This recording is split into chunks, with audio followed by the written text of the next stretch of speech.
go ahead and call this meeting of the Pataskala City Board of Zoning Appeals to order.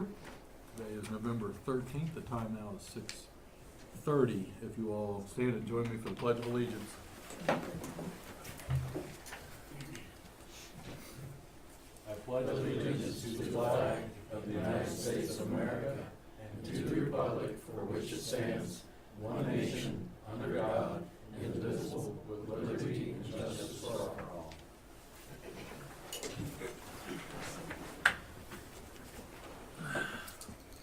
Thank you. I ask the clerk to call the roll.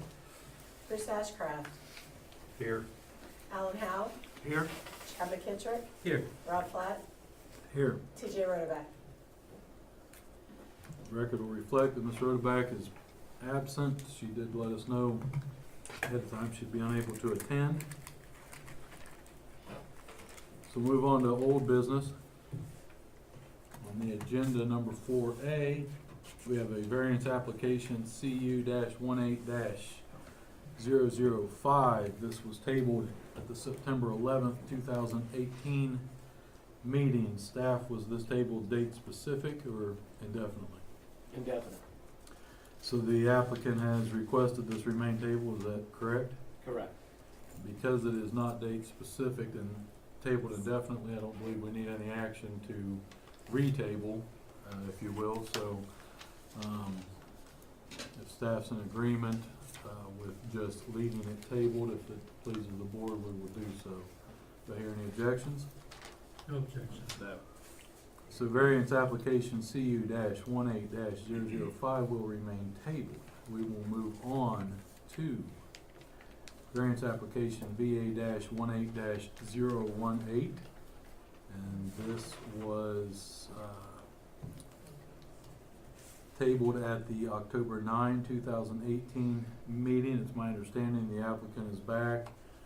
Would like the issue taken back up. So do I hear a motion to remove VA 18-018 from the table?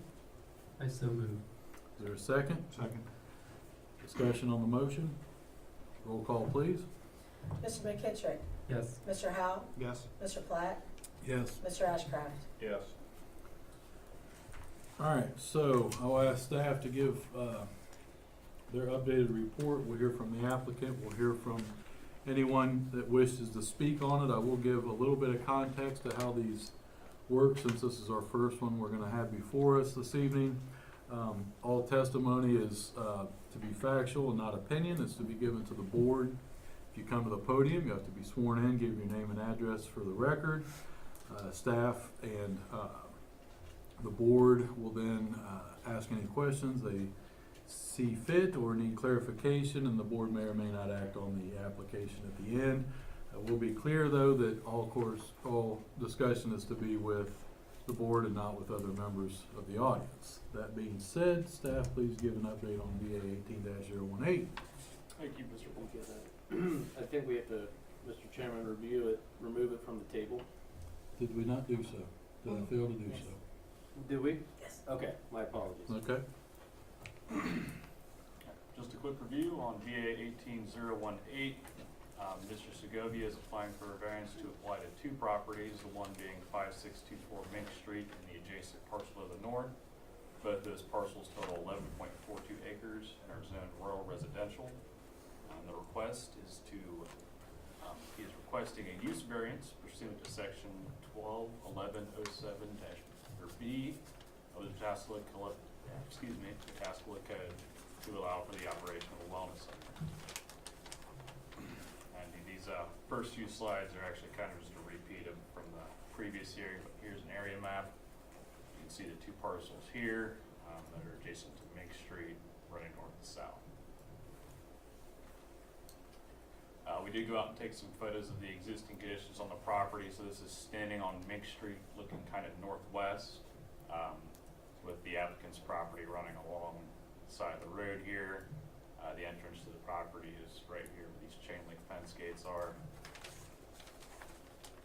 This is looking down the driveway, looking towards the west. This is also looking toward the west, but focused on the adjacent parcel to the north. You can see it's mostly wooded here with the ongoing construction on Main Street. This is standing in front of the house, looking south. You can see the nearest neighbor here off to the right, and then another one directly in front. And then looking north from the house towards the road, you can see the existing garage is here, and then you can't really see the road, but it's behind this sort of berm here. And then this is looking west along the property line. I wanted to include this to show sort of the existing landscaping that is there in between the properties with the neighbor to the south being here. Just a quick review of the summary. Property's 2 parcels. 5624 Mink Street is about 6.37 acres in size. There are 4 structures currently on the property. The garage being built after a variance was approved. Parcel to the north is approximately 5.05 acres and is currently vacant, mostly wooded.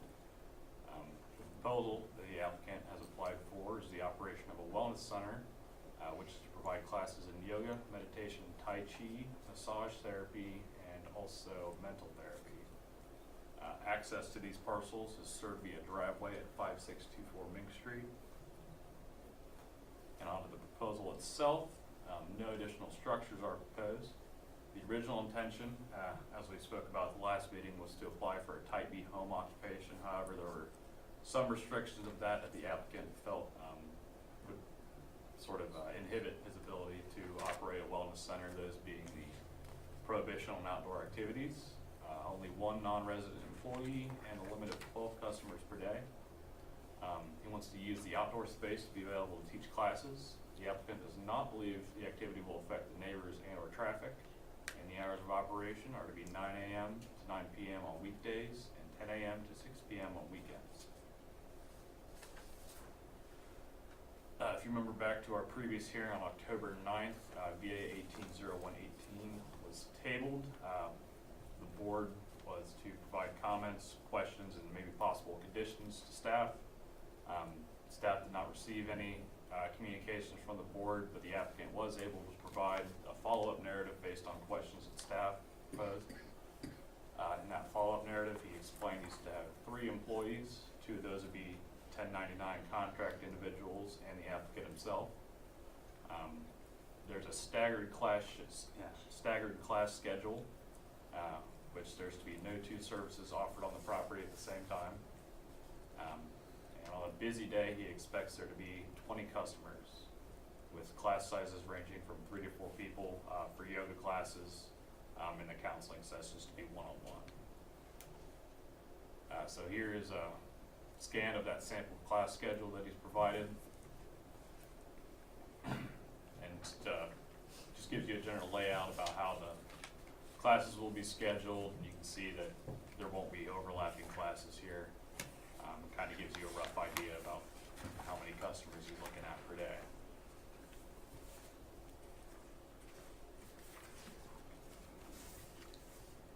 So also provided in the follow-up narrative, parking can be located along the outer edge of the existing driveway loop.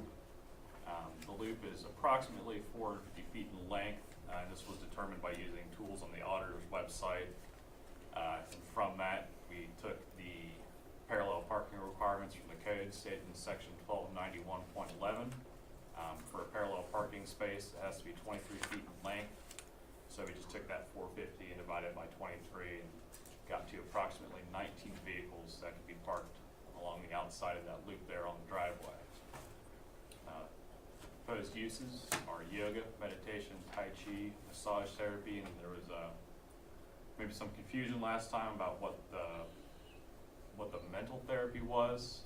We asked for a little bit clarification on that. These are to be general counseling services, mainly focusing on common life issues such as stress, anxiety, relationship problems, and career development.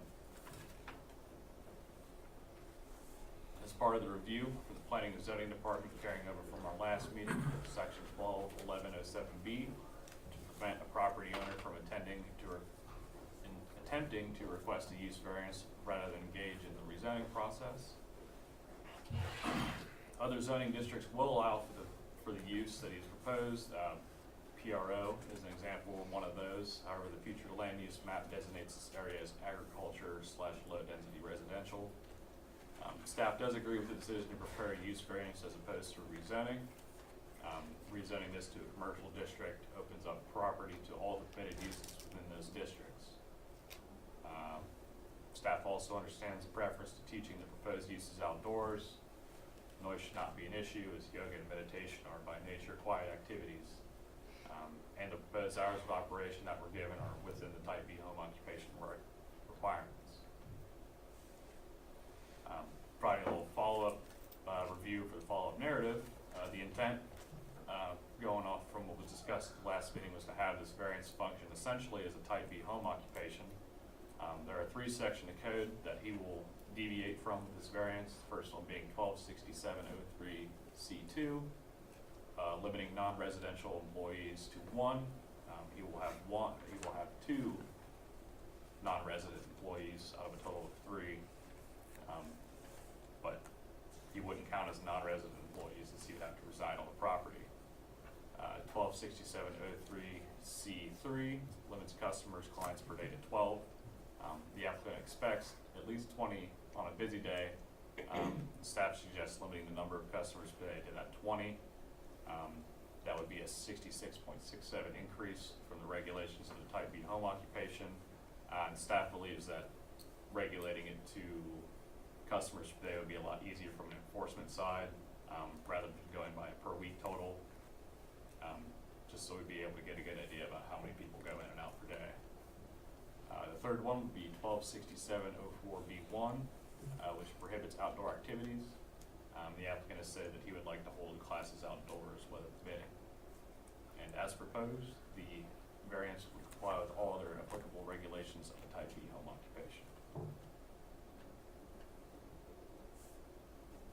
With the staggered class schedule that was provided and small class sizes planned, no more than 5 or 6 individuals will be on the property at any one time. Parking can be handled entirely within the existing driveway, and the applicant intends to install additional landscaping. City engineer provided comments from the last hearing. From the information provided, they were not able to determine accurate traffic impacts. And also the Lincoln County Health Department, as you remember, stated that if the well were to service more than 25 individuals per day, it would no longer be subject to county health department regulations, but rather the Ohio EPA. And there's a whole separate permitting and inspection process they'd have to do for that.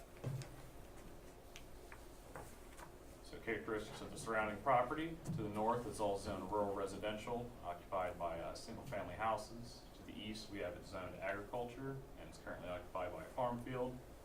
To the south and west are both rural residential and occupied by single-family homes.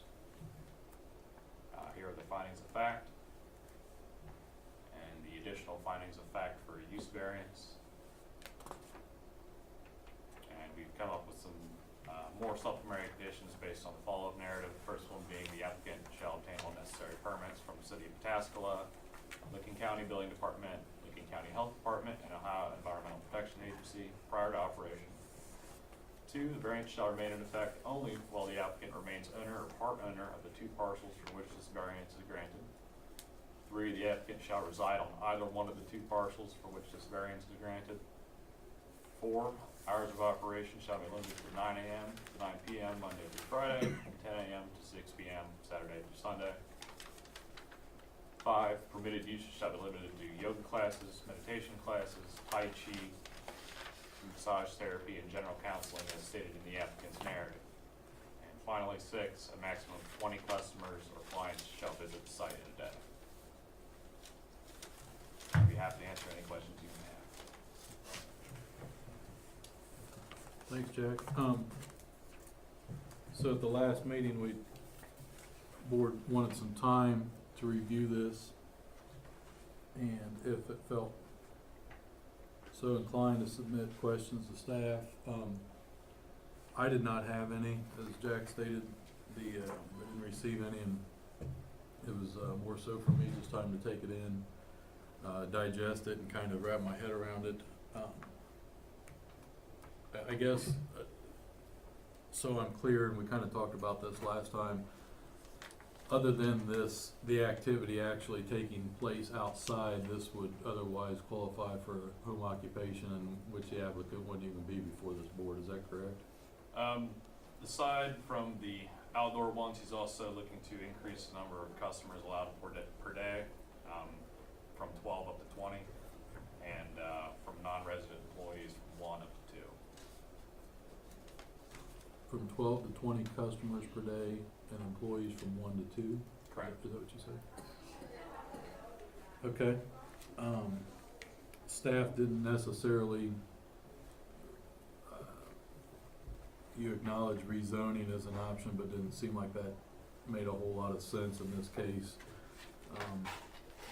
The only zoning option would be a PRO, and then you kinda subject that whole area to commercial type uses that may not be favorable, and so this board is being asked to weigh out one specific use of the property, with some conditions on it. I mean, is that really what we're talking about? Essentially, it could be a PRO, a plan development could be a possibility, but anything it's rezoned to would stay zoned that way in perpetuity until Okay. someone else come along and rezone it back. So, does the board have any questions for staff at this time? No. No. Mr. Segovia, are you with us this evening? Do you wish to come to the mic and offer any additional testimony or anything that you'd like to say? Raise your hands. Do you swear or affirm the testimony you're about to give is the truth, the whole truth, and nothing but the truth, so help you God? Thank you. Good evening. Nice to be back. I don't have any questions. Okay. You have anything you'd like to provide in addition to what staff has provided? No, I appreciate Okay. they have done so. Thank you for the additional information. And, again, I think we just needed some time to digest this and wrap our heads around it. Maybe we can come up with something tonight. So if you don't have any information or questions, feel free to be seated. I do have a speaker request form, so we may have you back up to the podium here in a minute. Okay? Thank you. Thank you. I feel bad if we didn't have any questions. No. I apologize. I have a speaker request form. Gentleman residing at 5601 Main Street, Paul Lepper, is it? Loper.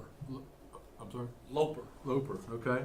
Feel free to come up if you have questions or testimony for the board. Do you swear or affirm the testimony you're about to give is the truth, the whole truth, and nothing but the truth, so help you God? Yes. Thank you. Good evening.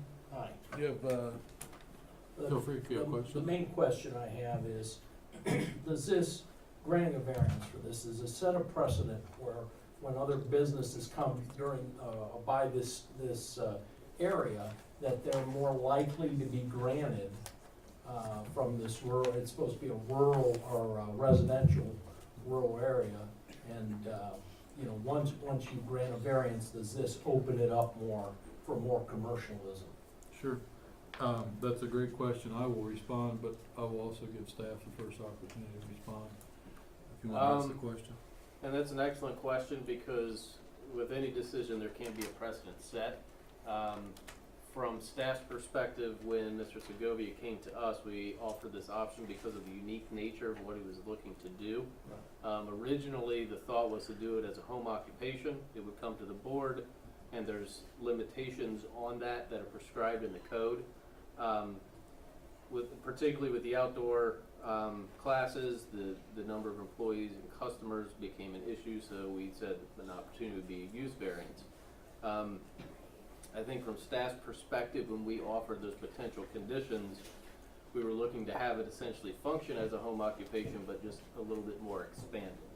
So from setting a precedent, it is possible, but if a bank wanted to move in next door, clearly that's not a very unique and specific type of use. That there's plenty of locations available that would be more suited towards a strictly commercial use. So, But that would be the bank's decision. that would be the bank's decision to a point. but if they decided to go in on Mr. Segovia's property, then, they would have to request a use variance to go before a board to do this, and I don't wanna speak for the board, but I think they would be reluctant to approve a use variance, for something like a bank. Typically, use variances are very specific type of things that couldn't, that's why one of the conditions to review a use variance is based upon the rezoning of the property. Is the applicant doing it to circumvent the rezoning process? So if a bank were to go in, I would say yes. On this, the concern from staff is that if it's rezoned to allow those uses, then perhaps a bank will be permitted by right, and then there's no board oversight in that process. So while there is a precedent, I think there's possibility for a precedent. I think the unique nature of what the applicant is proposing, I don't think would translate that another commercial use that wanted to look at adjacent properties, that it would be appropriate for them to get one. Okay. The other question I had was, you covered a little bit about the mental counseling. I mean, are we talking about licensed mental counselors? Are we talking psychologists? Are we talking psychiatrists? Or what type of people are they counseling? You know, what's the goal? What's the end game here? I'm concerned, but I'd like to know what that is, since it's directly across the street from my property. Again, if you could follow up. Yeah, I believe the counselors are all going to be licensed, and it's going to be general counseling, you know, stress, anxiety, along with massage therapy to kind of just a more basic type of psychology counseling. I'm sure Mr. Segovia can provide more detail on that. And we also, and I know the board had concerns last month that are we having some individuals that will come into a residential neighborhood that, you know, could be a safety concern. Correct. And we all had that concern as well, because when we talk about, you know, mental, you know, when we talk about counseling, what is it? But this seems more the traditional marriage counseling or general discussion, nothing that it would be, you know, someone that could pose a threat or create a safety issue in the neighborhood. Well, I'd like to make this comment. I work in Reynoldsburg, and I own the building that I'm in. And I do rent a space to a counseling service very similar to what, if it's just licensed counselors. And, you know, other than, you know, a little destruction in the bathroom, in the public bathroom, I really haven't had too much problem. But, it's funny because, you know, there's a counseling right next to my office, and across the hall from my office is medical massage. So it's very similar. And, you know, the only thing that struck me is that, you know, if everyone does this in a home, okay, that hurts commercial, you know, office space a little bit, and I think that is a consideration. I don't know how much of a consideration, but that occurred to me just because I'm a commercial building owner, and one of the suites, when we had this downturn, you know, several years ago, sat empty for 4 years. And that put a financial stress on that. But, you know, again, there's no professional psychiatrist or psychologist, and the mental health thing does concern me. And, you know, I respect I respect entrepreneurs, okay? And Mr. Segovia sounds like an entrepreneur, and I think that's wonderful. But one thing I don't particularly like is the Saturday and Sunday hours. You know, maybe I'm old school, but I think those are, especially in a residential area, that's a time for family and not business. That's all I have to say. Thank you, sir. Does the board have any questions? No question. No questions. Mr. Segovia, I'm gonna give you a chance to come up and address anything that gentleman said, if you so wish.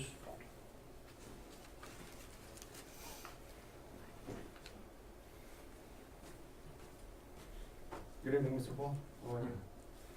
I think you have to address them, right? You do. I'll listen though. Yeah, I just you, wanted to- you heard what the gentleman had to say, do I you just have want to anything to acknowledge him. respond? Yes. Okay, go ahead. I appreciate I appreciate the comment. As far as the mental therapy, as you know, it's just part of the label, but I do not intend to bring jeopardize any the neighborhood. Counseling will be limited to just couples therapy, family, stress-related stuff, nothing major. As far as the weekends, I understand how could that be, you know, to some people that might be a disturbance, but I believe that the property sits too far back that it really will affect no one in the surrounding area except for the trees and the birds.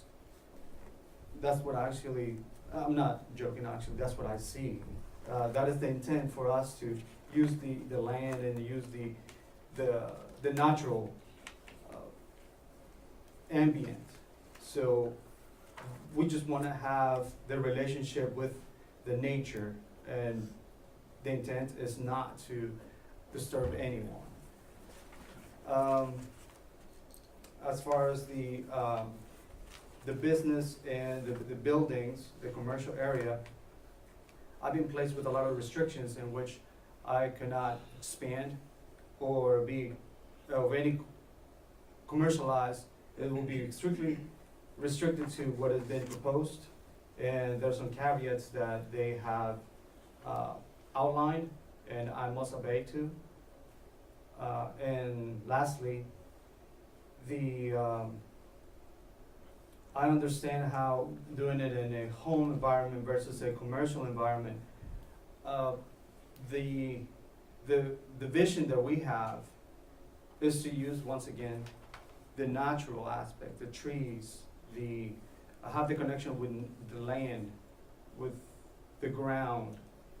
And not, that ability does not exist if we are in a building, and it closed doors, and so we would not, what we envision cannot be done in a commercial area.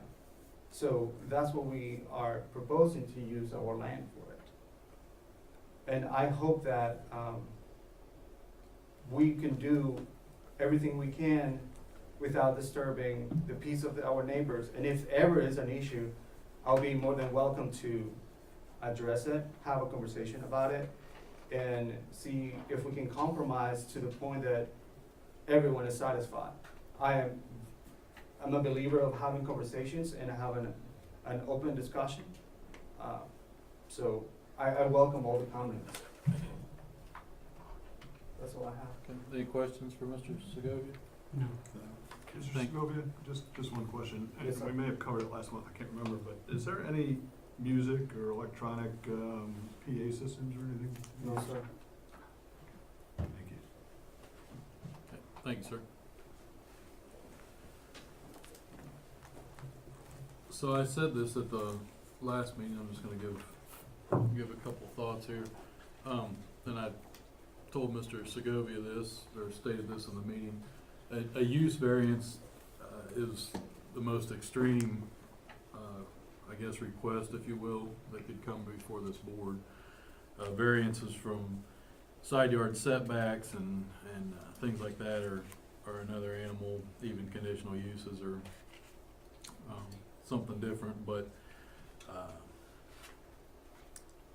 I don't take them lightly. So, and I also stated that I'm not necessarily opposed to what Mr. Segovia is proposing. I think that this board has to do two things: wrap its head around exactly what's being requested and what the end result would be, and then also, as we've seen, you guys have seen me many times before, and then probably most recently in recent months' meetings, the code is written for a reason. City council and those that are much smarter than I have written the code, and it's been voted in and all that thing, and so I hold to it tightly, as most I can. The use variance section here, in 1211 identifies, three things in 1211, I guess it would be B, capital B, 07B, 1211 07B.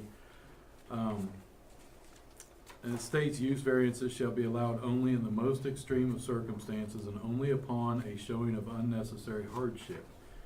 In determining whether there exists an unnecessary hardship, the board shall consider each factor set forth in subsection A, which is right before this, what I'm reading, and then and may grant the variance only if it makes a determination in favor of the owner, in this case, owner applicant, in each instance of that section A. And in addition, no unnecessary hardship shall exist where the applicant owner has created the alleged hardship,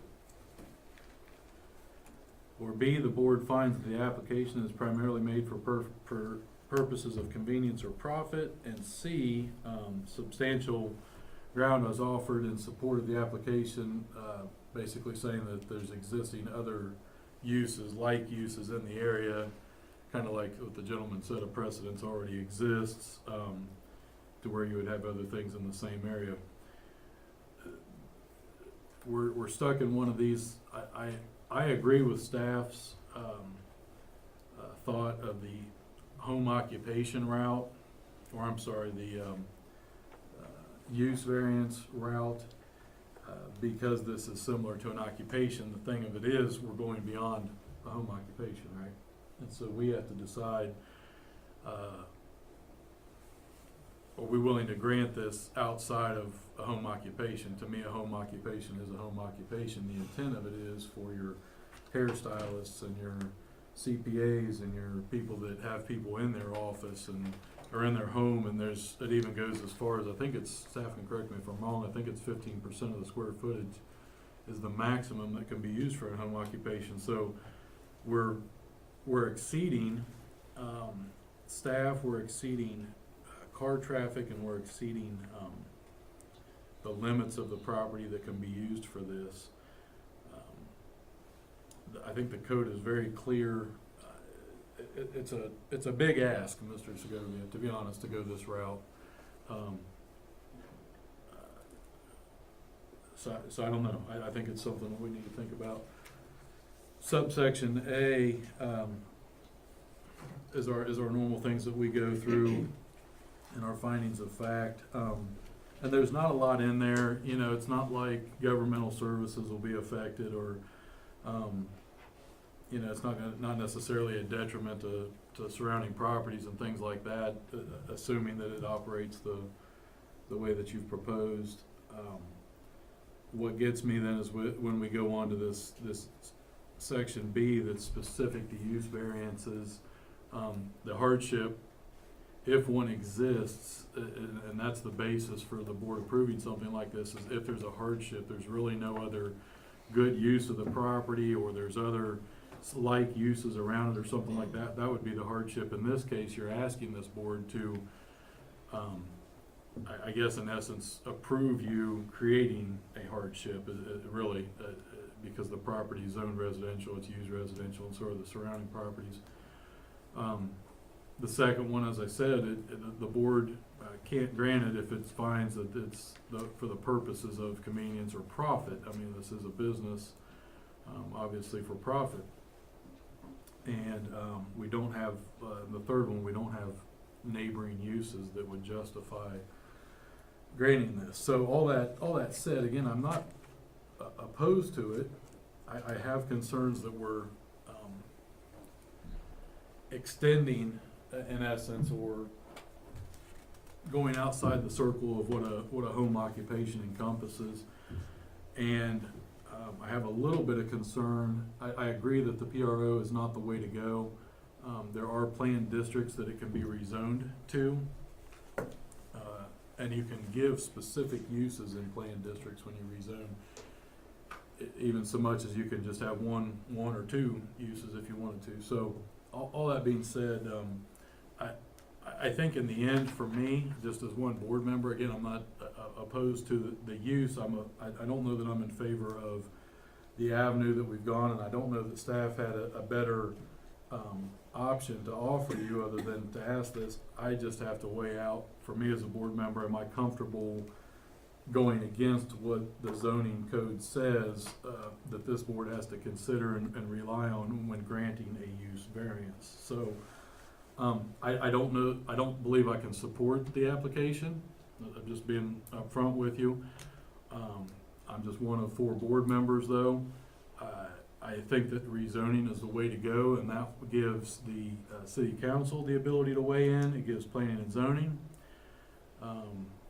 They would have hearings that the public could weigh in and things like that. I don't know that the BZA,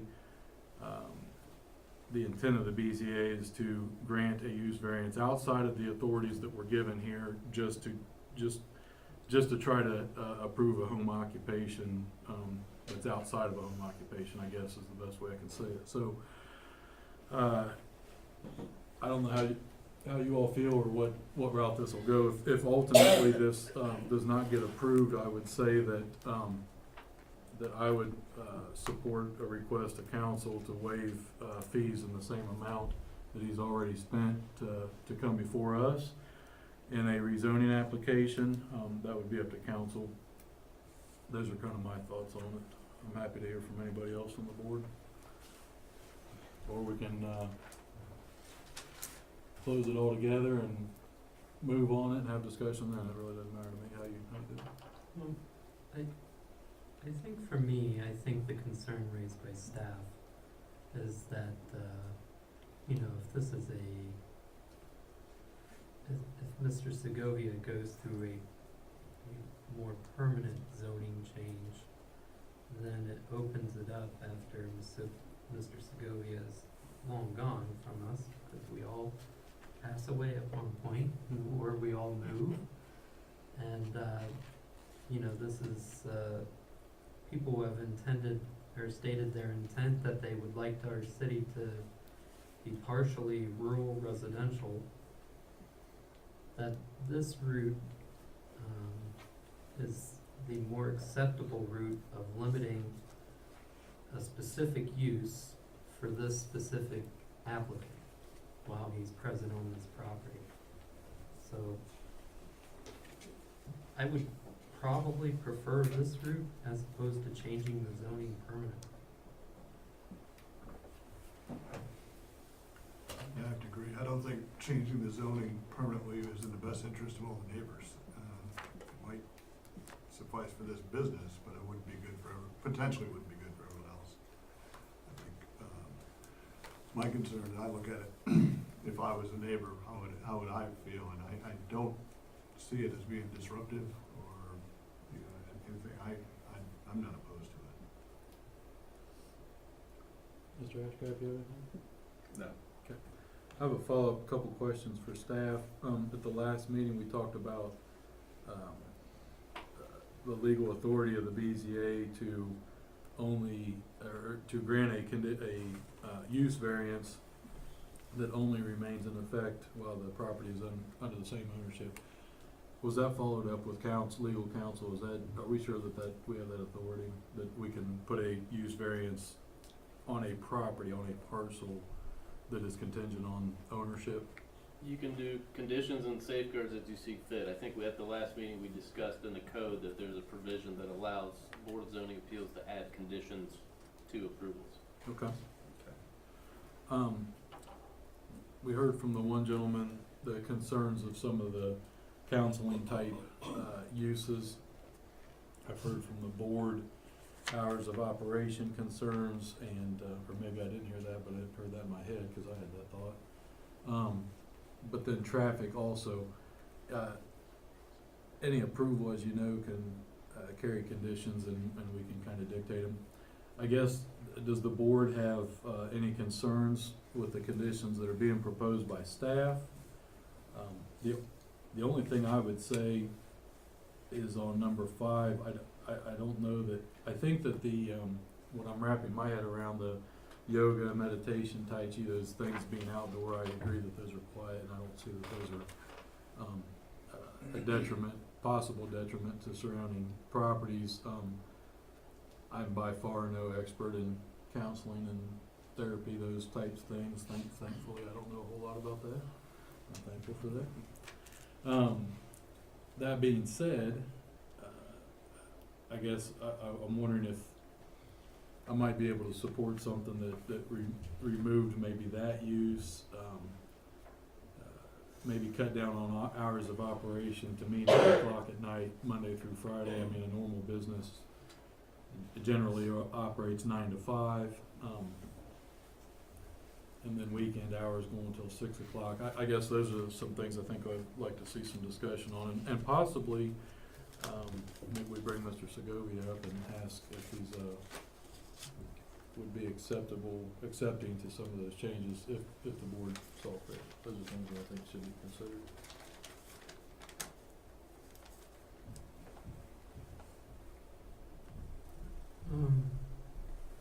With regards to the hours of operation, this seems like a business entity that would cater to individuals, or need to cater to individuals who also potentially work. And so, you know, I imagine for this business to be somewhat successful, if it were to create this type of business, I would have to have evening and weekend hours. Okay. Is the board at this point comfortable with the hours that are proposed by applicant and or staff, whoever proposed these conditions? I am. Okay. I think weather permitting has a big, when the time changes and it's dark earlier, I think it's gonna be naturally, changed hours or reduced hours. Sure. Yeah, that's a good point. When you get into 5, 6 o'clock at night, in the fall, it's dark out. Are we talking about lights being put up? Probably a good question to ask. That might be a condition here, but it,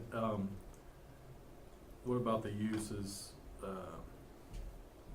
we feel we've got enough information and comfortable with the proposed uses? With regards to the counseling, Mr. Segovia has told us that this is his primary residence.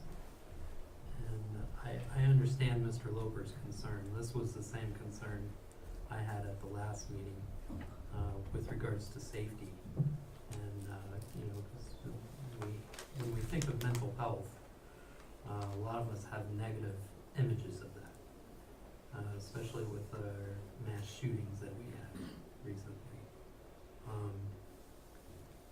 But, you know, being that this is Mr. Segovia's primary residence, I think safety is his primary concern at this place also. And I don't know if he has children that resides there, you know, so I don't think he would wanna be counseling individuals that would be dangerous. And I think at the last meeting, he had also indicated to us it's not, counseling in the type of, like a psychiatrist or psychologist that would have ability to prescribe medicines to individuals. It's more like just general counseling. And to go further, I hate to drag on here. I used to be part of a church that had home churches where 20 to 30 people would meet in someone's home every week. And, you know, this was in a much denser neighborhood. And comparing it to this, it's almost similar to what Mr. Segovia is willing to offer, but only for a profit, as opposed to just having a home church. And, you know, I guess I just don't see a difference. May I make talk a little bit or ask you a question? Sure. You know, again, I have just a little experience in that I'm renting space to a home, you know, counselors, and they are licensed counselors. They are not psychologists or psychiatrists, but they do, okay, because she's been late on the rent a little bit, and she says, hey, hang on, I'm waiting for the insurance payments. Okay, so there is, you know, it is professional. If you're licensed counselor, there are different types of insurance, your health insurance, that cover these things. And like I say, I haven't had any major things other than, physically, other than some things in the bathroom, you know, toilet paper strewn around or something like that, you know, minor stuff. But the language coming out of that, you know, the kids that get counseled there with their parents, I mean, it's, you know, it makes me a little anxious.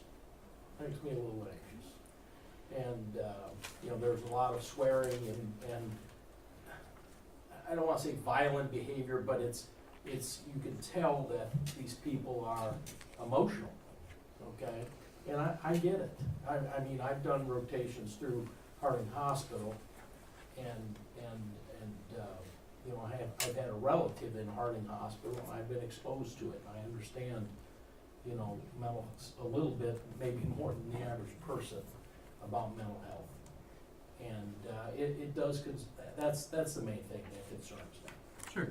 Main thing that concerns me. Also, too, the counseling that is done in my office, and it's a similar type thing, is done mostly in the evenings.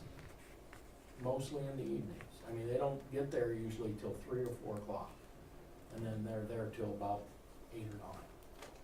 And, you know, that seems to work, you know, because of what you said, these people are working at jobs and things like that. Thank you. Mr. Segovia, would you like to come up?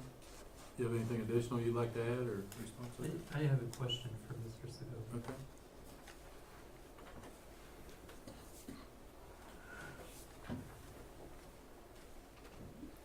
Mr. Segovia, if we considered an additional supplementary condition or to limit or eliminate general counseling, would that be detrimental to the business that you're proposing to create? To eliminate or place limits. Either or. I would much For- rather Well, consider first, let me- limits than full, complete elimination. If this board were to consider to eliminate counseling, would it prevent you from opening up this business? It would, but at this point,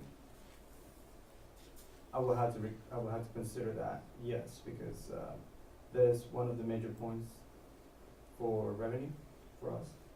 And also,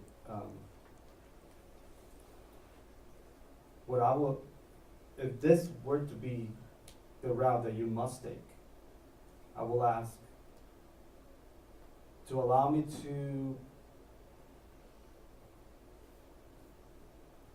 to proceed by pausing this counseling probably for maybe about 6 months, 7 months, so you can see how I operate, and then come back here and introduce that part of my practice, so you can see how I actually perform, how I set a record. If you are not satisfied with my record, then deny it. But if there's no complaints whatsoever, I will request to allow me to continue on with counseling.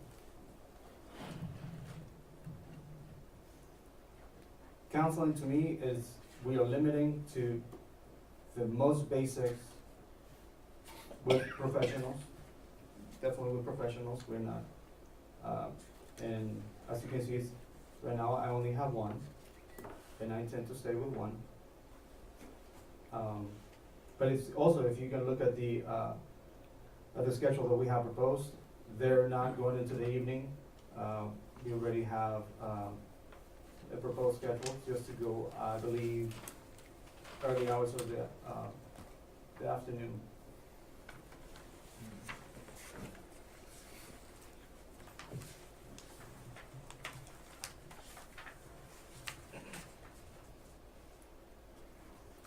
Were you finished? Yeah, Okay. thank you. Outdoor lighting, would that be that's something this board could Sir, I have consider no I'm additional? sorry to interrupt. I have no intentions of doing, Okay. outdoor lighting. Once it's dark, we just don't operate outside. Okay. Any other questions, Okay, thank you.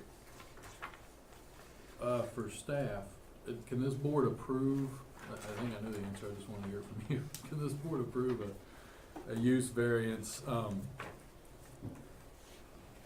citing some of the things that you've proposed and then, and citing specific uses? And then, and that'd be it. That'd be clear cut, that would be the approval. But then the applicant could come back 6 to 12 months or whatever it is later, and ask for additional uses, to be approved. Would that, is What's that the a, question? is that a route?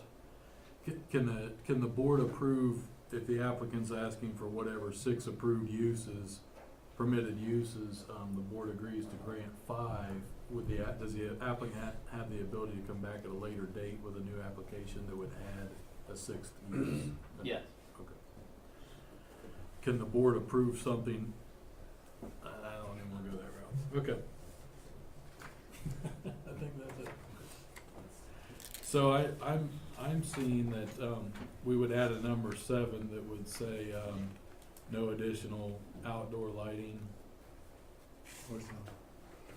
I'm sorry? Or sound. Or sound, no additional outdoor lighting. Or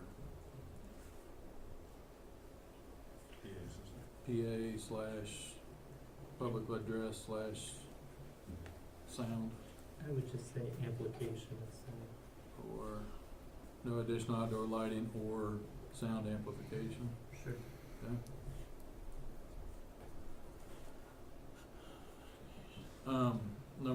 That would be number 7. Number 5, the permitted uses then would go through and include massage therapy, and then stop there, and then if the applicant wanted to come back to this board at a later date to add counseling, he certainly could do so. Customer count, everybody's okay with that? Yes. Okay. Any other discussion for the board? I'm uncomfortable with the customer count, we could always just say no more than X amount at a time, up to 20 a day.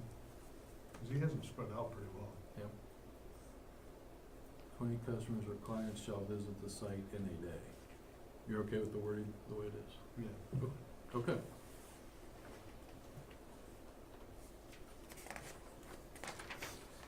As far as counseling goes, the way his schedule reads there, he only has 4 a day, Okay. 4 persons a day, and it doesn't go past 4 o'clock, Correct. so, I think if we were to look at that schedule, then we would have to make that schedule a requirement. well, If you were to want him to follow that. that's what he's put in, that he said he was gonna follow, so, Okay. Well, I mean, is that correct? We asked Mr. Segovia for a general understanding of how the business would operate, so he provided an example. From a business standpoint, if Mr. Segovia determined this isn't working, I need to shuffle things around in terms of, we'll do yoga later at the night, move therapy to mornings, he could do that. He's not beholden to that schedule, but we just wanted to provide something for the board to give a general understanding of how his intentions were to operate the building. From an enforcement standpoint, there's no way that if we had this schedule in place exactly as this, that we would be able to, effectively police that. Right.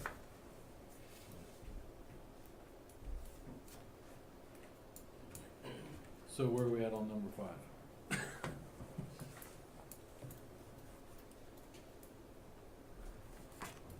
We will come back to that. We need to go through our findings of fact.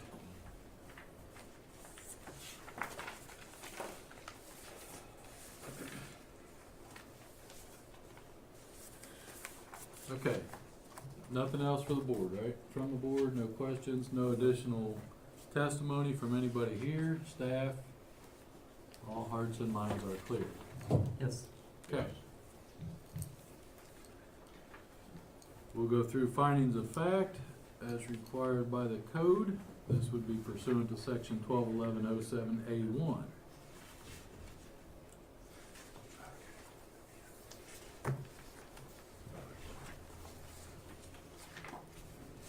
So, as we normally do, if you'll give me a response and we'll list it here for Ms. Paxton. Letter A, whether the property in question will yield a reasonable return or if there can be a beneficial use of the property. Yes. Yes. Yes. I'll mark down yes. Letter B, whether there are unique physical circumstances or conditions that prohibit the property being developed in strict conformity with the zoning regulations such that a variance is necessary to enable the reasonable use of the property. I would say unique conditions. Yes. Yes. I'd agree with that, yes. Okay, I would say no. We have 3 yeses. No.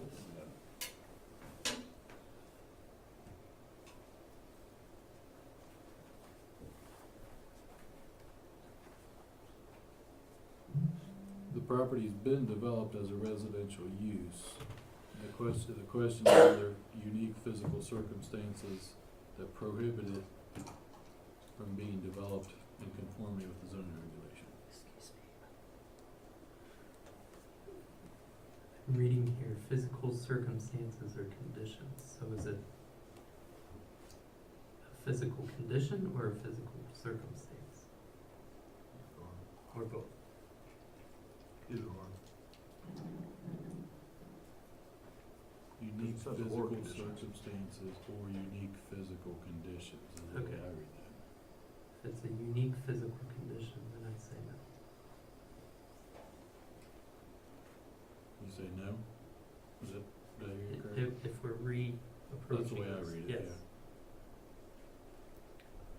Is that the intent, staff? Could you verify letter B? Could that also be read whether there are unique physical circumstances or unique physical conditions that prohibit the property? I mean, it's open to interpretation, so the way I could interpret it is different than you. So it's a board specific in terms of how you would interpret that. For tonight, let's just interpret it as a physical condition, Okay, and I say no. No, then, if it's physical. Mr. Howe? No, there's not. Letter C, whether the variance requested is substantial. No. Yes. I'd say yes on that. I would also say yes. Letter D, whether the essential character of the neighborhood would be substantially altered or the adjoining properties would suffer a substantial detriment as a result of the variance. No. No. I don't believe so. Letter E, whether the variance if granted will substantially or permanently impair the appropriate use or development of adjacent property. No. No. I would agree. Whether the variance if granted will be detrimental to the public welfare. No. No. Letter G, whether the variance if granted would adversely affect the delivery of government services. No. No. Letter H, whether the property owner purchased the subject property with knowledge of the zoning restriction. Believe at the last meeting, he said he did not know. That is about my the restriction. recollection also. So, no? No. No. Letter I, whether the property owner's predicament can be obviated through some other method than the variance. Yes. Technically, it can be. Yes. Whether the variance, if granted, will represent the minimum variance that will afford relief and represent the least modification possible of the requirement at issue. I believe yes. Yes. Yes. And letter K, whether the spirit and intent behind the zoning requirement would be observed and substantial justice done by granting the variance. Yes. Yes. Yes.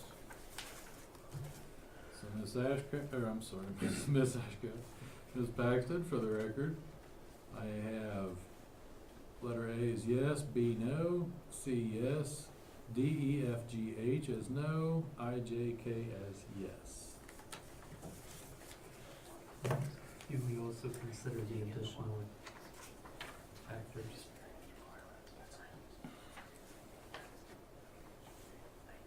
Thank you. I will turn the page as Mr. McFittrick has so brought to my attention. In addition to those factors that we just considered, the following, factors pursuant to 121107B, shall be considered. Consistent with the BZA's discussions and deliberations during the public hearing and as set forth in the hearing minutes, the BZA finds as follows. A, the applicant owner created the alleged hardship, yes or no? Yes, Yes.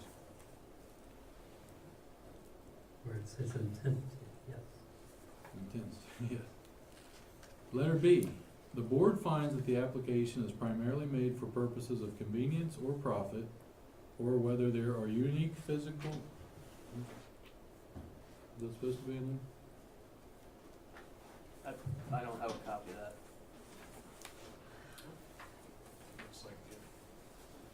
Oh, where it says or, Or whether there are unique, because that's on the, that's not it supposed to just be in there. continues down to or and then goes to section C in the code. So it's B is written up there. Okay, that's not what we have in front of us. Okay. So, or at least not in mine, I have or whether. I got you. Okay. So I'll start again. Letter B, the board finds that the application is primarily made for purposes of convenience or profit. For profit, yes. Yes. Yes. And letter C, a substantial ground offered in support of an application for use variance is the existence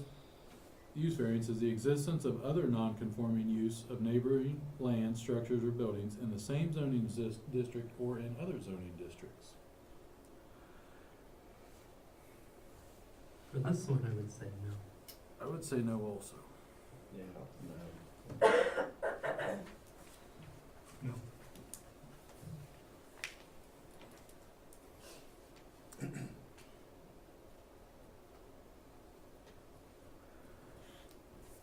So we can't have a decision until we have a motion.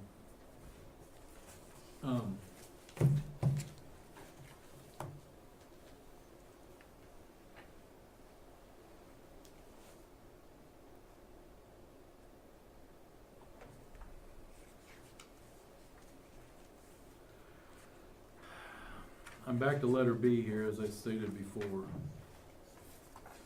The board can only grant the variance only if it makes a determination in favor of the owner in each instance, in subsection A.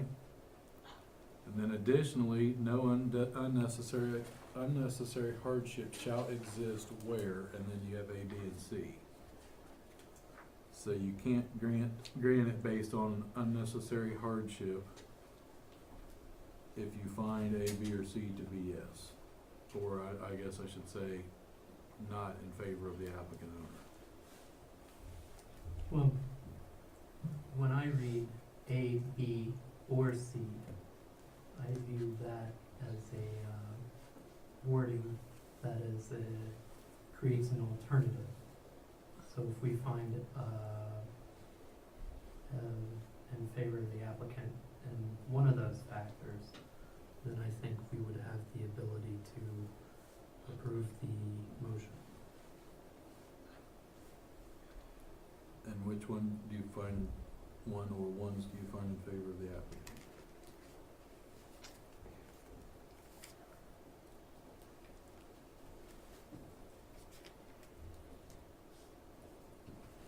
May I see your book? You sure may.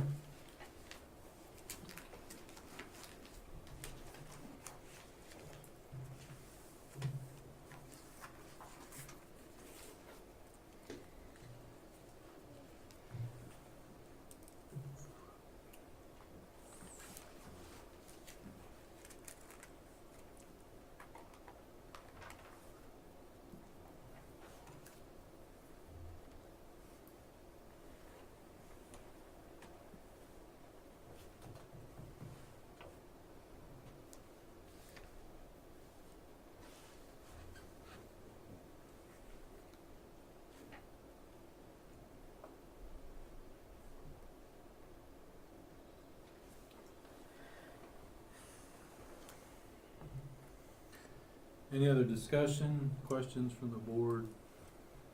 I think again, we go back to the point that what we're trying to do is create a limited use for this applicant and not to create an entire rezoning. And I think that is the hardship that we need to look at. Okay.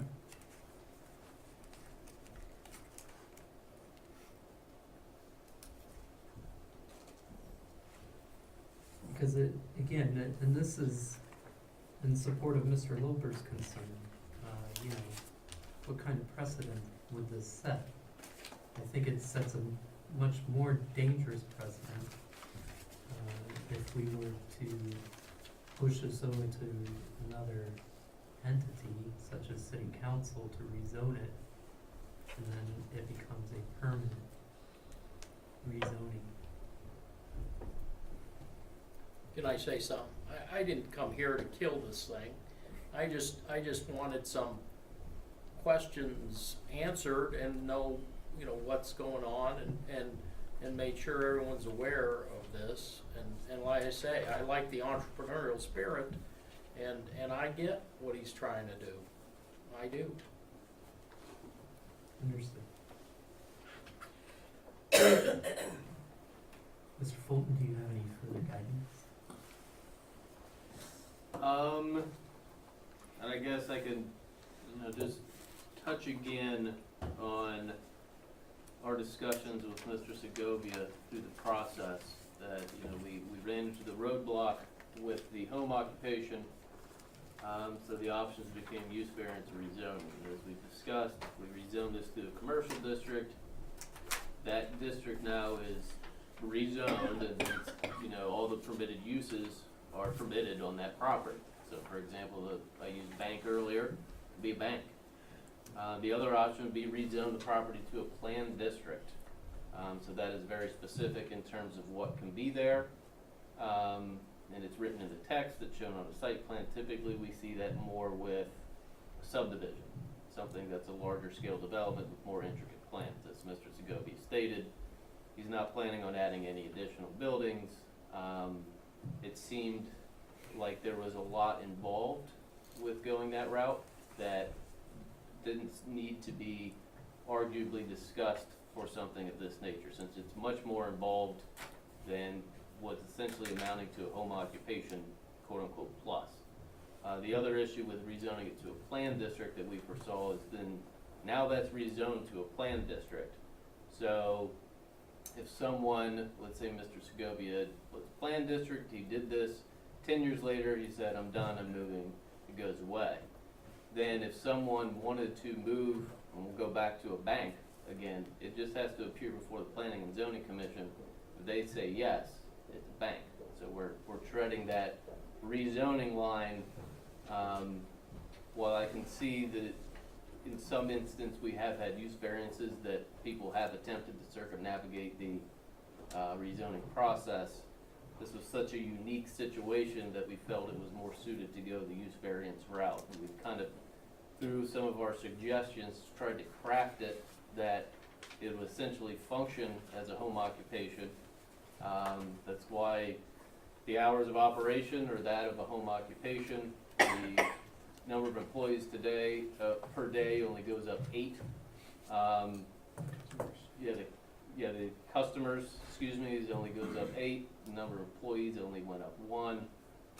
Then we had the provisions that he must reside there and must be owner of the property. So we've tried and bridge this gap of going the rezoning route, where it could lead to some unintended consequences, or go the use variance route and try and craft something that would function as a home occupation, but afford Mr. Segovia a little bit more flexibility within with the use variance. So again, it's the pleasure of the board, but given the unique nature of what's being requested, we kind of tried to find a sweet spot that we could kind of bridge that gap.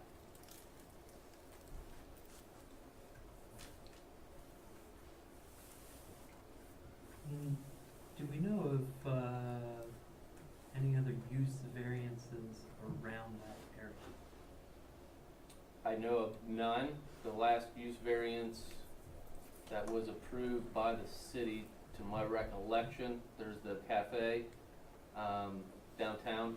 It's a bed and breakfast as well, or an inn. The only reason it wasn't a bed and breakfast is no one resides there, so it functions as an inn with a cafe. So there was a use variance granted for that. And then I think the last one that was proposed was the daycare behind the church on Broad that was not going to be associated with the church, but a daycare for profit. So the cafe was approved, that daycare was denied. And that kind of was an example of circumnavigating the rezoning process, because had it been rezoned, there was a district that was available for both the church and daycare, and given its location on Broad Street, a commercial district would be appropriate there. Was that the church and daycare, was that a conditional use or was that a use variance? Use variance.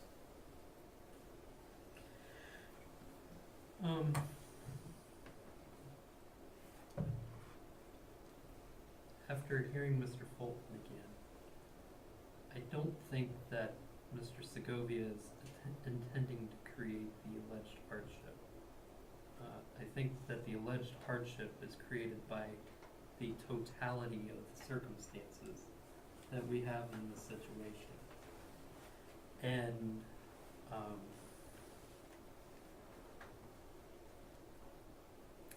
Mr. Segovia is attempting to comply and not circumvent rezoning because he is simply following the suggestions of our staff. And that's the way that I would view it tonight. Okay. The only other thought I could offer, it's somewhat related to what Mr. Segovia had mentioned, that there could be the Board of Zoning Appeals can put a time frame on an approval. There's some things, particularly in the conditional use section, where it talks about providing an update to the Board of Zoning Appeals after a period of time. So that might be something to offer, that there could be a standard set that we revisit this. If it's approved, we revisit this in however much time that the board deems appropriate to revisit it. If we say it's a year, we come back and see, has there been issues or not? And if there has been issues, were they corrected? And if there's no issues, do we proceed for another period of time? So that would be an option, to revisit it, to give it kind of a test run, and then revisit it to say, is it working or not? I'm receptive to that idea. My next question, and I hate to throw some stuff and a monkey wrench into it, but at that time, would Mr. Segovia be permitted to request an additional use such as counseling at that time? Or would he have to just submit an entirely new application? At that point, it would be my understanding that it would be amending the use variance that was granted, so then they would require a new application. Okay. That's fine. Any other thoughts, questions? Didn't he say earlier that in order for this to work, he needs to be able to do counseling? Isn't that what you said? Could you come up and answer that, please?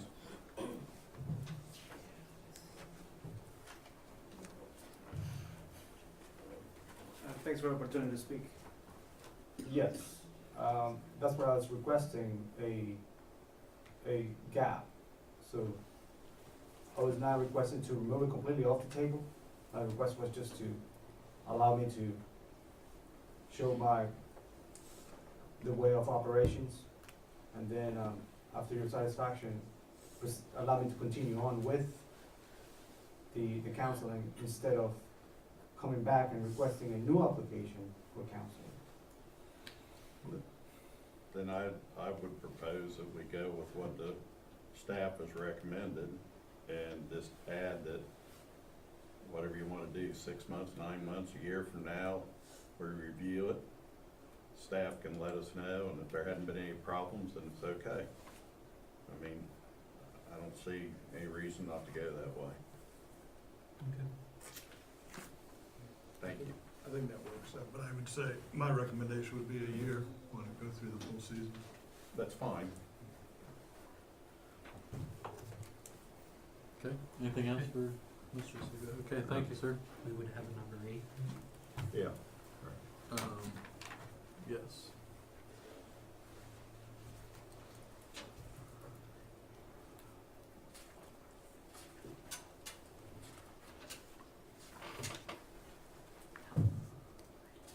Does the staff have language that they use for, I was looking to see if I could find something. I have the applicant shall, and then I'm filling the gap.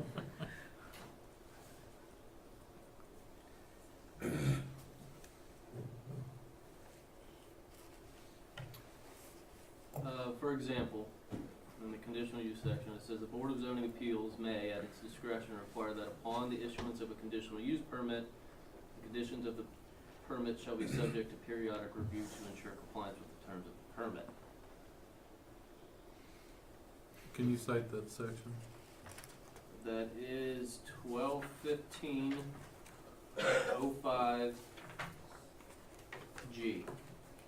So you're under conditional uses? It just as kind of a jumping off point, because I remember that was in there as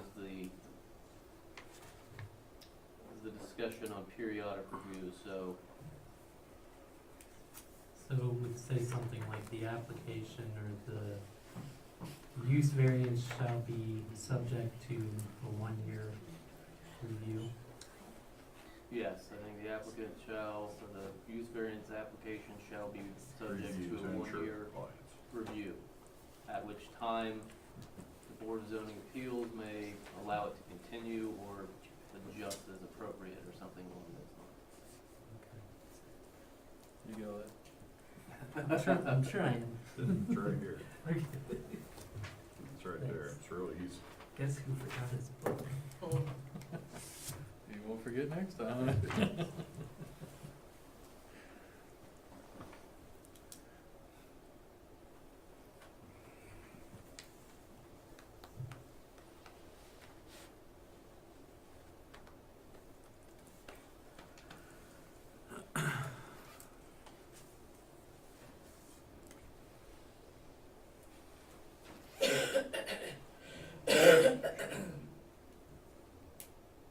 I'm sorry. You wanna make the motion in or? Yeah, I'm good. Okay. Since I created a lot of work. Since you created language. Let me know when you're done with it. I'm done. Okay. So, no other testimony, no other questions? We've reviewed findings of facts. Is there a motion from the board?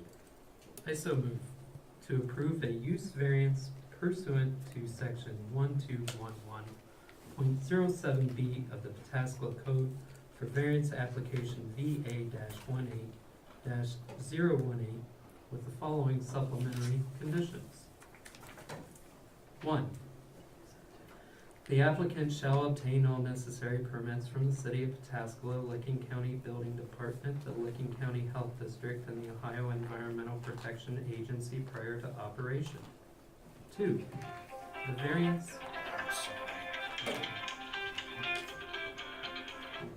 variance shall remain in effect only while the applicant remains owner or part owner of the 2 parcels for which this variance is granted. That would be partial ID number 063-141-636-00.003 and partial ID number 063-141-633-636-00.004. Number 3, the applicant shall reside on either one of the 2 parcels for which this variance is granted, and that I have already mentioned.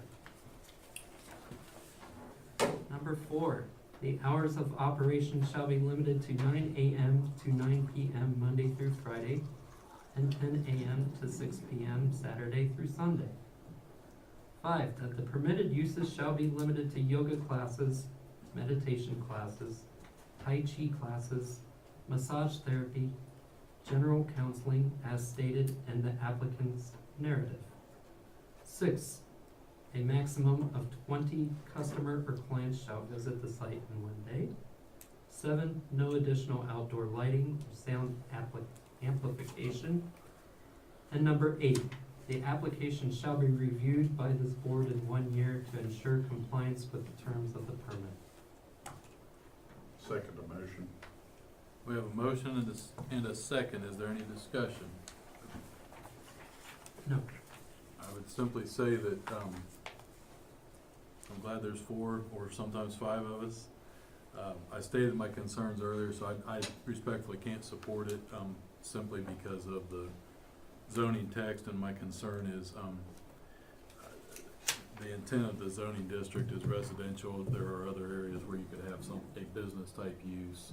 If it was within the confines of a home occupation, I think I'd be supportive, but I am extremely respectful of the board and you guys, your thoughts on it. So, that's all I have to say on that. Any other discussion? Roll call, please. Mr. Ashcraft? Yes. Mr. McKittrick? Yes. Mr. Howell? Yes.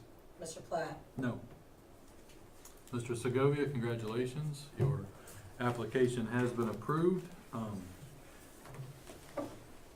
And I will just read our little thing here. Having considered all the evidence and testimony presented at the public hearing, the Board of Zoning Appeals hereby approves your request with the conditions as listed. So staff will be in contact with you in the next couple of days, okay? Thank you. Thank you so much, sir. Thank you, Mr. Wilford. Thank you. Side note, well, I wouldn't want your guys' job. Good stuff.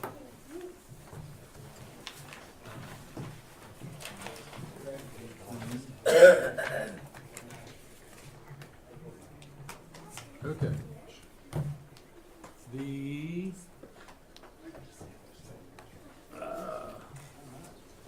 So next on the agenda is, variance application, VA-18-020. Says it was tabled at the October 9, 2018 meeting. This is for the application submitted by Faith Seed Investments. I have, is this the application that was represented by Mr. Mosier? Correct. And understanding that we tabled it at the last meeting at the request of Mr. Mosier on behalf of his client, and they wish for it to remain tabled. Is that correct? Correct. Okay. Well, here's the deal with that. I'm gonna assume that these people are here tonight not to hear us talk about a Tai Chi class. Yeah, really. There's no good way to notify you all of these. What I'm inclined to do, because these people have taken their time to sit through that and come to now 2 meetings, I'll first say, if this board agrees to table this at this meeting to the December meeting, I will not support tabling it again, and the applicant and or his attorney will come before this board, or I'll move to deny it. So I'll make that extremely clear. My concern is, I wanna appreciate somebody having the time to prepare their application, but if they're not prepared, they shouldn't have submitted it in the first place. But I wanna be respectful of Mr. Mosier and his client. At the same turn, these people have, put in their time. I'm inclined to go ahead and take it off the table for none other purpose than to allow these folks to share their input on it, and then if it is then retabled, since the applicant is not here to speak, they could decide if they want to come back to the December meeting or not. My hesitation with that is there a legal ramification if those who are here tonight provide testimony that the applicant is not here to, not present to hear?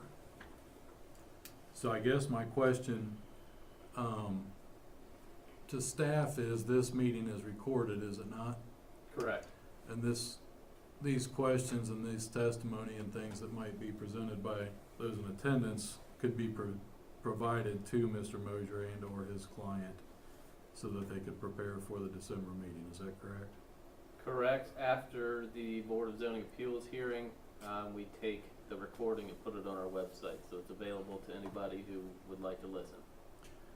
Does staff see anything wrong with the board taking that action to remove it from the table, hear what these folks have to say, make note of it, take it into consideration, and be entered into the record, and then we could possibly retable it to the next meeting? Is there any concern with doing that? I'm not an attorney, but I can state in the past that we have, when we have some of these have been tabled multiple times and folks show up, that we have allowed them to provide testimony, just so it's on the record and the board can consider it, just so it doesn't keep requiring, a 3-month commitment to attend a meeting. So we have done that in the past. So from Okay. staff's perspective, I have no concerns. Are there any concerns from the board in taking that course of action? I'm certainly not one that likes to have people repeatedly come to a hearing and then only leave to not have the hearing. So I would be in support of taking testimony if they want to give it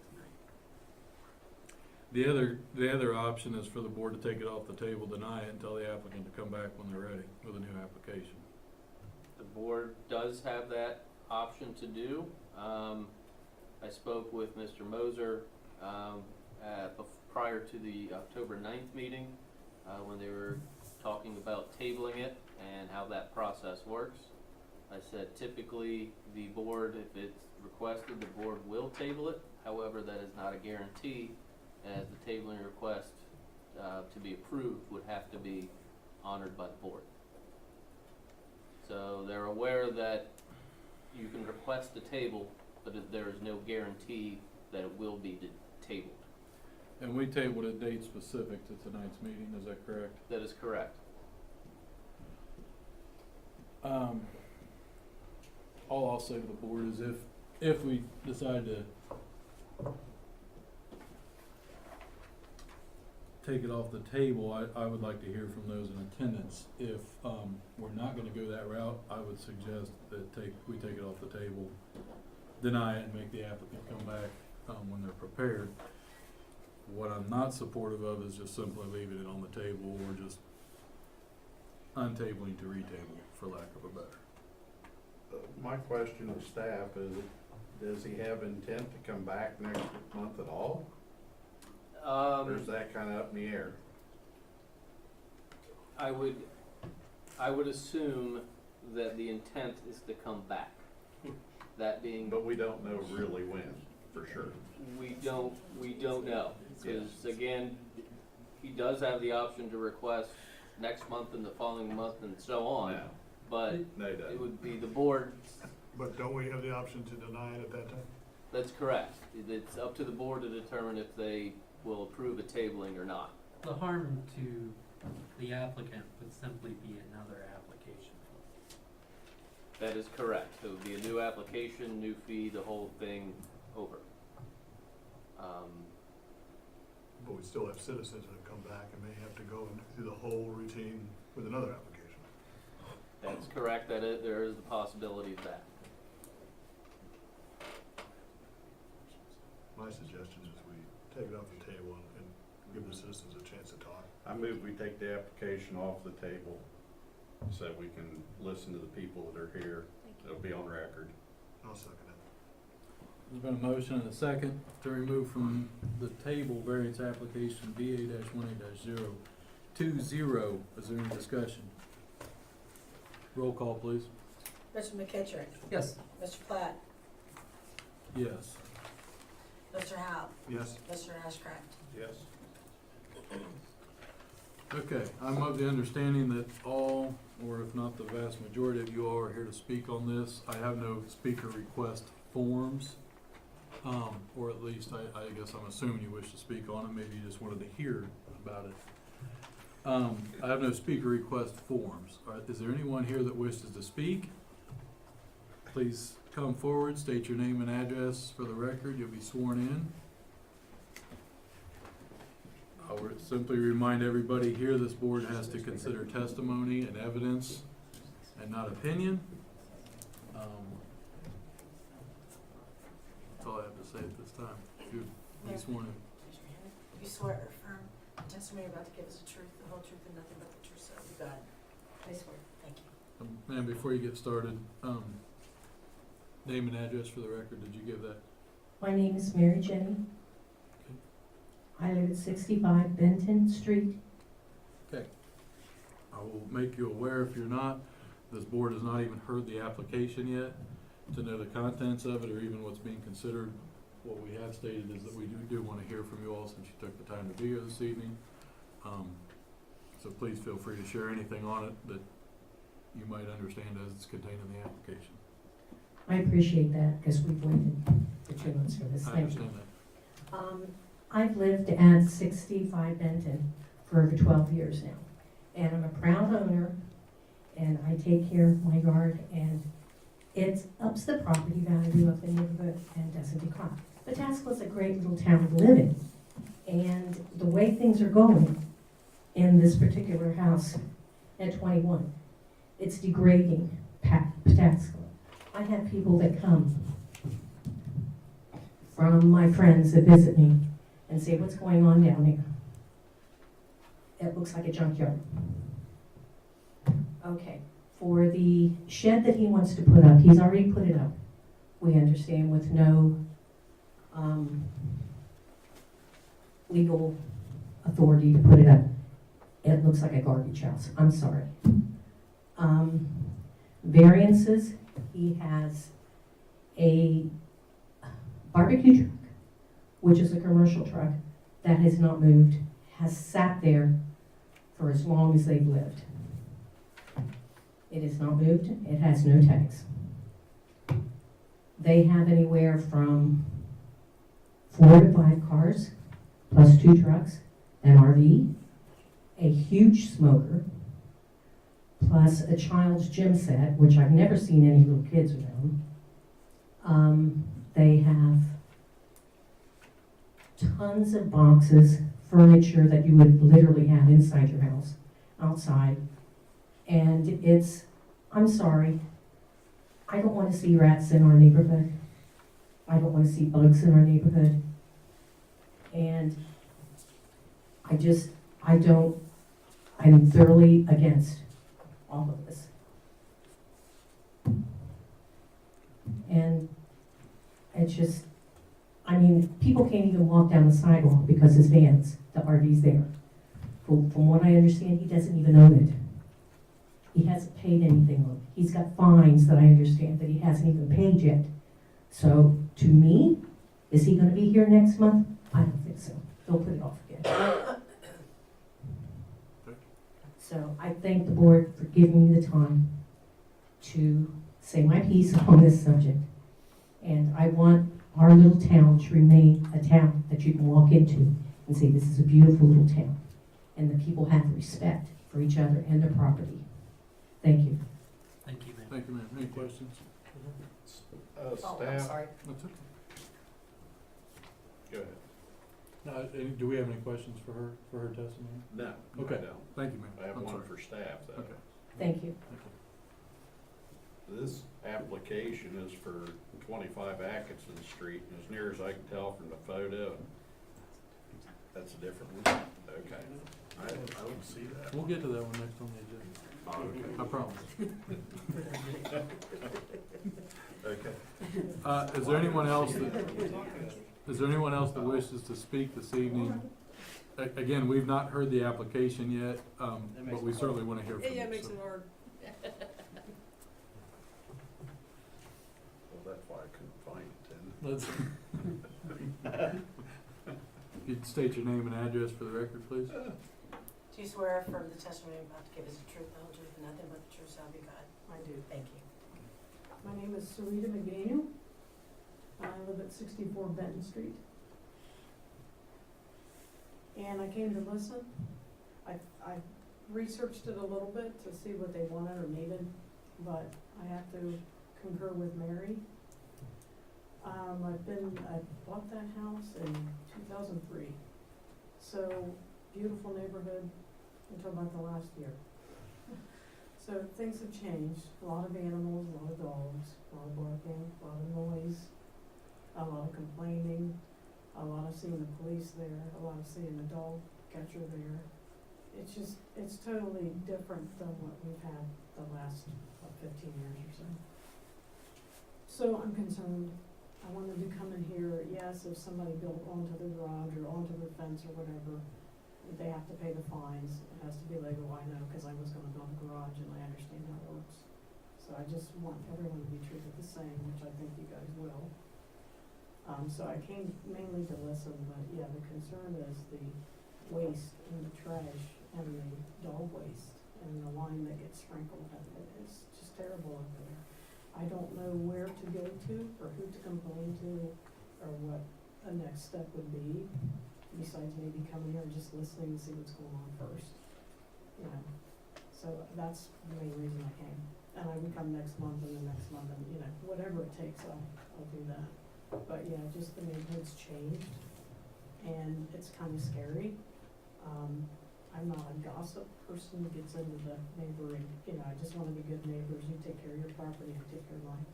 But there is hearsay that some of these people have criminal records.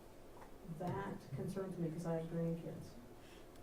So this is turning our little streets upside down.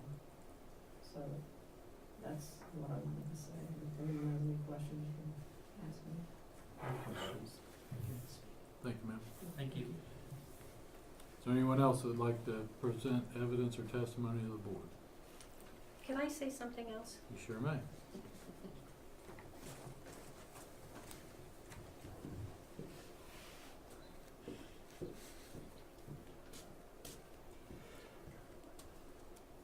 Can I, Sure, go ahead. Yeah. I'm sorry. sorry, I sound a little jittery, but I've never done this before.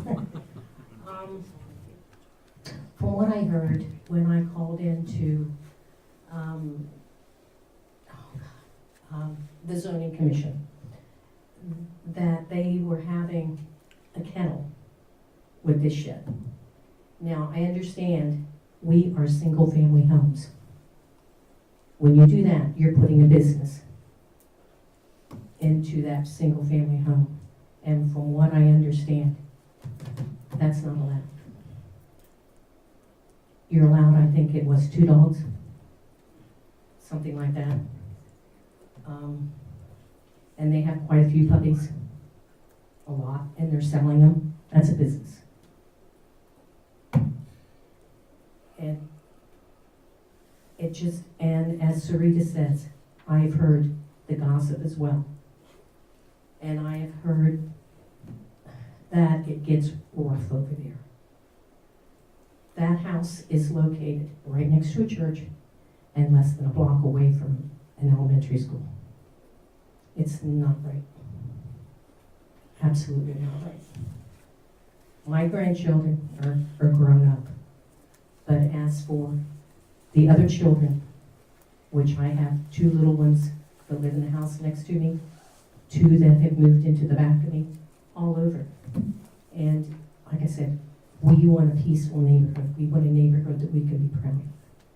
And this is, I believe if he's going to do all this, leave all this stuff in his yard, he needs to move out to the country where he's got the land, where he can do it. Thank you, ma'am. Thank you. Anyone else? Evidence, testimony? Please feel free. You'd be sworn in. Do you swear or affirm the testimony you're about to give is the truth, the whole truth, and nothing but the truth, so help you God? I do. Thank you. My name is Evelyn Colvin. I live at 460 Township Road. And I've been there for 30 years. And it has become an absolute mess down there. I have to see it out my front door, out my front windows. I have a 3.5-year-old grandson that stays with me 2 or 3 days a week. And we like to go for a walk. We can't walk down that street because there's dogs loose. And there's a camper parked on the sidewalk. And I agree wholeheartedly with these 2 ladies here for what they said. And I totally agree with them. It has become a pigsty over there. And it's ruining the reputation of the town. Thank you. Thank you, ma'am.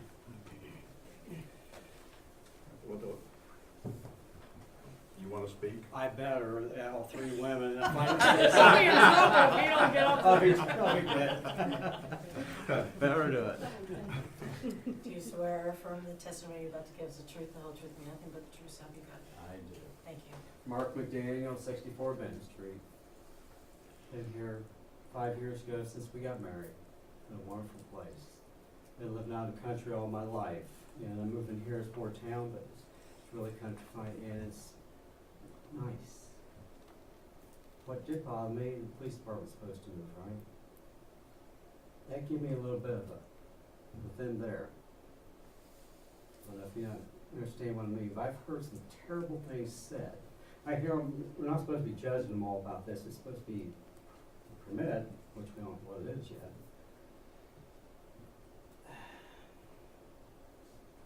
Their concern is not for their fellow man. Yeah, I don't know if I should say this, I'll not say that one. I just heard them reflect what they would do to somebody if they would straighten up. You hear screaming constantly, all the time.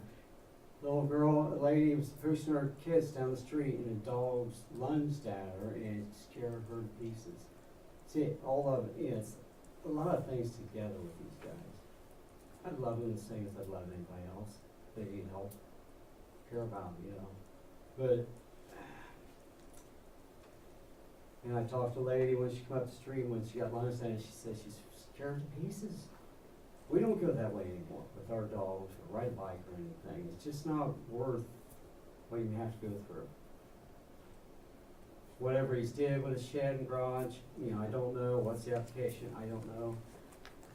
If you'll make yourself, you know, do it the right way, come and ask for the building permit and do it that way. So, you know, if he did not do the correct thing for his building permit, that's up to you guys, you know. I don't know what the law reads. So, I believe that's it. Thank you, sir. Thank you, Thank sir. you. Thank you. Anyone else like to speak? Ladies. Any questions from the board? I move we don't table the application. I move we deny it. If he wants to reapply with another application, that's fine. And I would also request that the zoning inspector look into what's really going on there and deal with that property.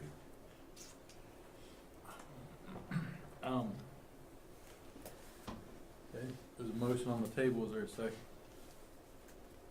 I'll second the motion.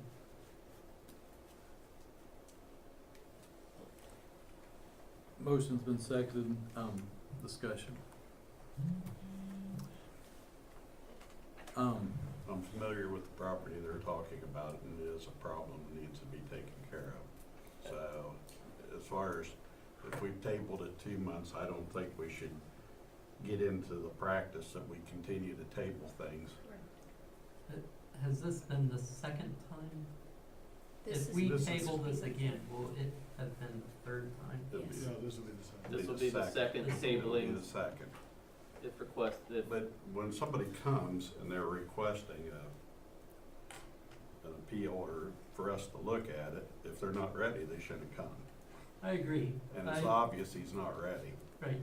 At some point in the future, we are gonna have a BZA where there are gonna be numerous applications.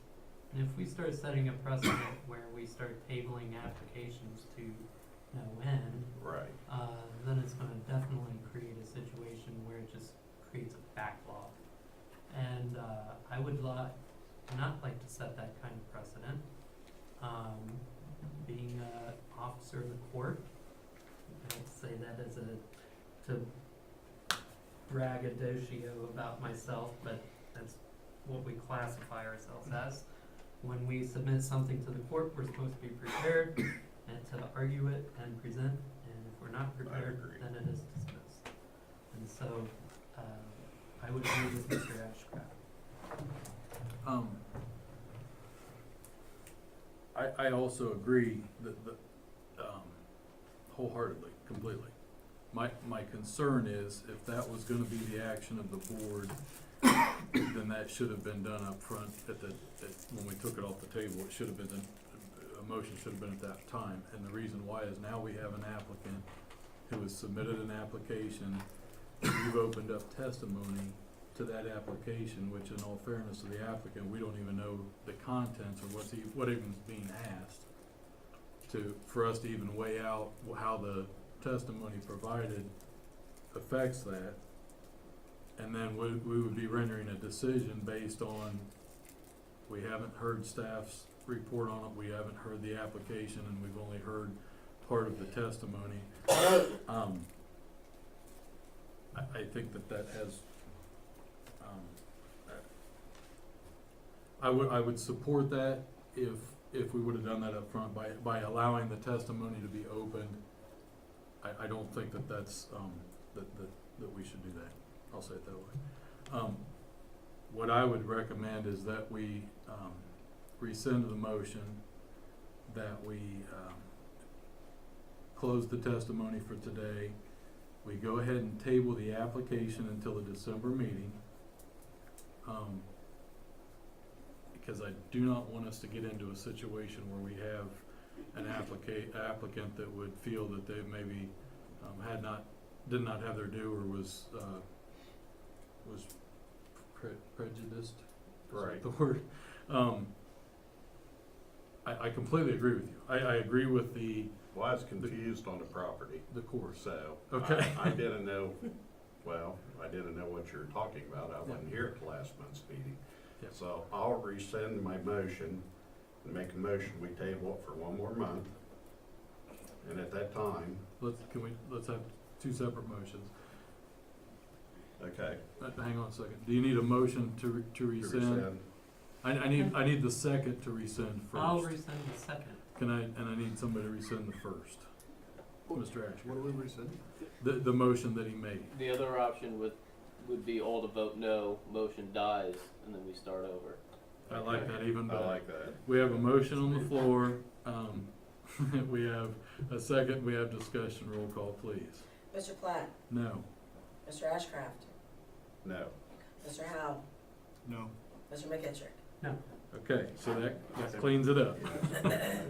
Now, I would say to these folks, thank you all for coming. Thank you. I'm not a fan of how that you all have to come back, but again, there's not a good way to notify you. What I can assure you two things, at least as the chair of the board and one member of the board.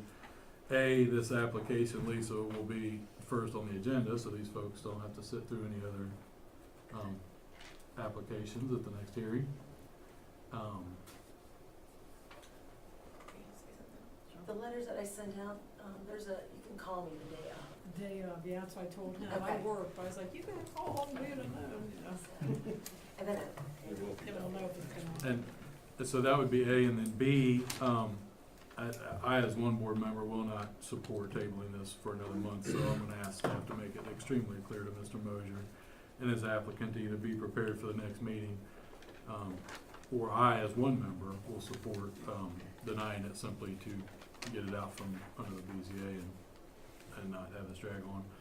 That being said, I'll entertain a motion to, table variance application VA-18-020 to the December 2018 meeting. I will second the motion with the condition that that is the last tabling to occur. So it's his motion, cause I said I would entertain a motion, so his motion is what I said, with the condition on the end that, that'll be the last tabling of it. Is that your motion? My motion is to table this application on the condition that this is the last time it will be tabled and that it will be taken up one way or the other at the next meeting. I'd second that. Okay, we have a motion and a second. Is there discussion? Yeah, we took the motion off, or denied the motion, I guess, about sending the zoning or someone over to take a look at this place. absolutely. The testimony we heard tonight, a lot of that didn't have to do with what the application's actually for. Which we don't know because we haven't heard the application yet. Well, from what I read. Okay. That was sent to me. And it sounds a lot more serious than the application is something we gotta deal with, but there's a lot more to this whole thing. Is there some way we can still, send a zoning person or somebody over there to look at this place and start addressing some of those things? That's not even on the application, so let's just address it. The planning and zoning department is well aware of this property. The property owner has been in mayor's court multiple times. We are doing everything we can through the code and what powers are given to us to enforce the code. So it's not for lack of effort or trying or enforcing the code as it's written on this property. It's, if I may say, it's a repeat offender. Since the applicant has moved into the property, I think it's been about 2 years, there's been multiple mayor's court summons, multiple violation letters, multiple steps through the process. So it's not something we're unaware of, and we're doing everything we can to try and rectify the situation with what the code allows us to do. So we have a motion on the table to table to the December meeting with the understanding that's the last tabling that will be granted. We have a second, we're in discussion. Is there any other discussion? Roll call, please. Mr. Ashcraft? Yes. Mr. Howe? Yes. Mr. McKittrick? Yes. Mr. Platt? Yes. Thank you all for coming. Please come back at the December meeting if you wish to. Again, Lisa, we'll put this at the top of the agenda. And then also to address the board's concerns and the residents' concerns, we would ask that staff would continue to look into issues that have been raised with that property. You're all free to go, or you can stay for even more fun. I think we had enough for now. Thank you, appreciate it. Anybody interested in a 5-minute recess? Sure. Move to recess for 5 minutes. We will reconvene. It is now 8:22. We will be back at 8:27. Is there a second? A second. Discussion? Roll call, please. Mr. Ashcraft? Yes. Mr. McKittrick? Yes. Mr. Platt? Yes. Mr. Howe? Yes. All right. Good to go. All right, it is now 8:28. We're back from recess. So the last item on the agenda, this is number 5A, new business, variance application BA-18-021, submitted by Jeff Wyrick. I will ask the staff for their report. Thank you, Mr. Platt. Like I said, this is VA 18021. The applicant is Mr. Jeff Wyrick. The location for this is on an unimproved parcel that is located off of Jefferson Street. You can see the PID numbers right there. Acreage is 0.13, and it is in R7, Village Single Family Residential. The purposes of this variance, the applicant is requesting a variance from sections 1221.05B1, 1221.05D1, and 1221.05D4 of the Patasko Code to allow for a construction of a 2-car garage that would exceed the maximum permitted accessory building square footage, be located in the front yard, and be located on a lot without a principal structure. If you take a look here, we can see an area map, with north being up. The property in question is located here in yellow. The unimproved parcel, the applicant also owns the 0.09 acre lot directly to the north here, with Jefferson Street running north and south, and Atkinson Street right here, 310 over here on the left. So as for the property itself, like I said, it's 0.13 acres. It's the unimproved property. There are no structures currently present on it. The adjacent property to the north is 0.09 acres. And on that is currently located an approximately 1,500 square foot house that was built in 1930. The proposal that was submitted is for a 24 by 24 2-car garage that would total out to 576 square feet. Section 1221.05B1 of the city code. For this, it gives, there's an equation that you take. If the lot is under 2 acres, you take the gross acreage of the lot, multiply it by 600, add 120 to that, and then multiply the total by 2, which gives you the maximum permitted square footage on the lot. So In this case, it would be 396 square feet. And that would be, the proposed garage would exceed the maximum square footage by 180 square feet or 45.45%.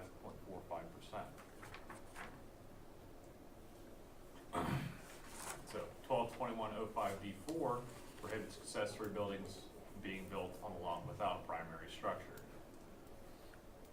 And then, excuse me, as you can see on the area map, the parcel that this to be located on is currently unimproved. There are no structures on it. The primary structure in this case would be a house. 122105D1 requires accessory buildings to be even with or behind the front of a principal structure within the side or rear yard. In this case, since there are no existing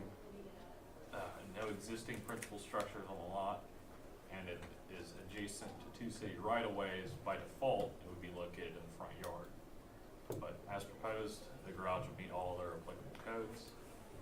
In the narrative that was supplied by the applicant, they stated there's not enough room on the 0.09 acre lot to build a two-car garage. They believe the garage would not negatively affect any of the neighbors. And taking a look at properties around in the area, there are some with existing two-car garages on it. We went out and took some photos of the existing conditions on the lot. This is looking east from Jefferson Street. Let's look west. What was that? It's west. You're looking towards 310. Yeah. That is correct, west. I apologize. It's okay. You can see here, there's two little stakes in the ground. I believe those are the survey stakes for where the garage is going to be. Looking north, you can see the house is right here. East? Yes. You're correct. Yeah, looking I towards spent a lot of time there, that's how I know. Yeah. So, yes, looking east here towards Jefferson Street, you can see the old fire station there. And looking south towards the police station. So here's the site plan that was submitted by the applicant. See here we have the outline and dimensions of the property.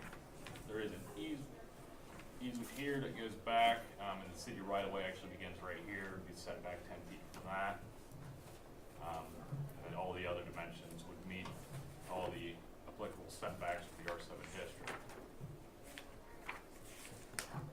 So in the Planning and Zoning Department review, we found the applicant could combine the lots, which would negate the need for a variance from 122105D4. Doing so would increase the allowable square footage to 504 square feet. However, that would still require a variance for the size of the garage they propose. The applicant would also still require a variance from 122105B1 and 122105B1. Staff does understand that there's a lack of available building space on the 0.09 acre lot, and we did do a quick search around to find some existing garages, and we found two examples of that. Directly to the north, right across the street on Atkinson, the house actually is addressed as 398 Main Street, but the garage sits on Atkinson. The two-car garage there exceeds the maximum permitted square footage. And if we go south towards Benton Street, just adjacent to 488 South Main Street, there is a garage on a lot without principal structure. So there are sort of existing non-conforming uses. City engineer provided a comment, sort of like their boilerplate type comment. Whenever we get something like these, applicant shall ensure the current drainage pattern is not altered with any improvements. Characteristics of some surrounding properties. On all sides, northeast, southwest, it is all zoned R7 village single-family residential. To the north and the west, we have single-family houses. To the east, we have the fire station, and to the south, we have the police station. We did come up with some supplementary conditions the board may consider. One, the applicant shall obtain all necessary permits from the city of Pataskala and the Lincoln County Building Department prior to construction of the garage. And two, the applicant shall ensure the drainage of the proposed garage will not alter the current drainage pattern. Here are the findings of fact. I'd be happy to answer any questions that you may have. I have no questions. Anyone else? No.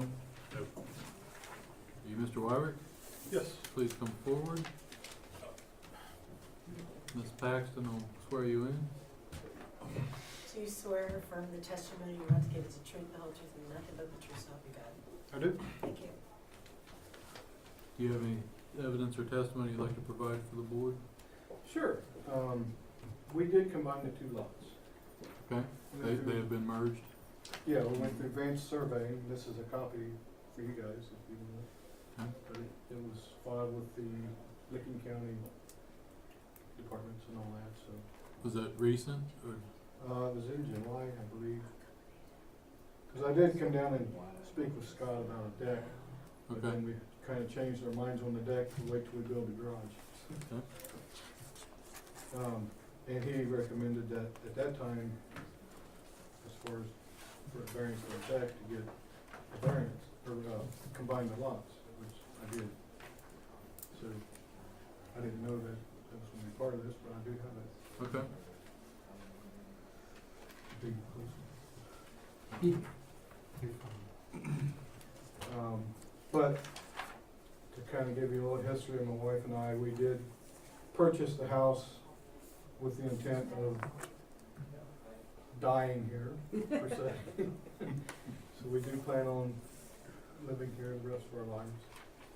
And it would be, we've always had a two-car garage. We lived on Cable Road for quite a while. And then went to Johnstown for a year looking for a place in this area. And we did come across this house with the two lots, and we were impressed with the neighborhood. And we did some improvements, a lot of improvements on the house. We put siding on the house, which we had a lot of neighbors. I think that people sitting behind us even stopped by and thanked us for the siding because the house was hideous before. And it's a huge difference. And we do plan on making the garage match the house with the siding. And, Well, that's the second oldest house in Tassau, isn't it? that's what we were told. Yeah, Yeah. so. Bruce was here when it was built, so. The yellow house across the street from you, Candy Quarter's the oldest. Okay, yeah, I did hear that too. That's correct. That's, for the oldest house, it's got a very dry basement. Just for your information. Yeah, it's just amazing. No one was there. But that's kind of where we are. Any questions for the applicant? You don't intend to operate any business out of the garage?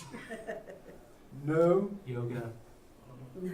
I've been on your side of the table. I was a councilman for many years in Centerburg, and we've had, You're lots of smarter dealings now with- then. Yeah, No you Tai can stay Chi. over there.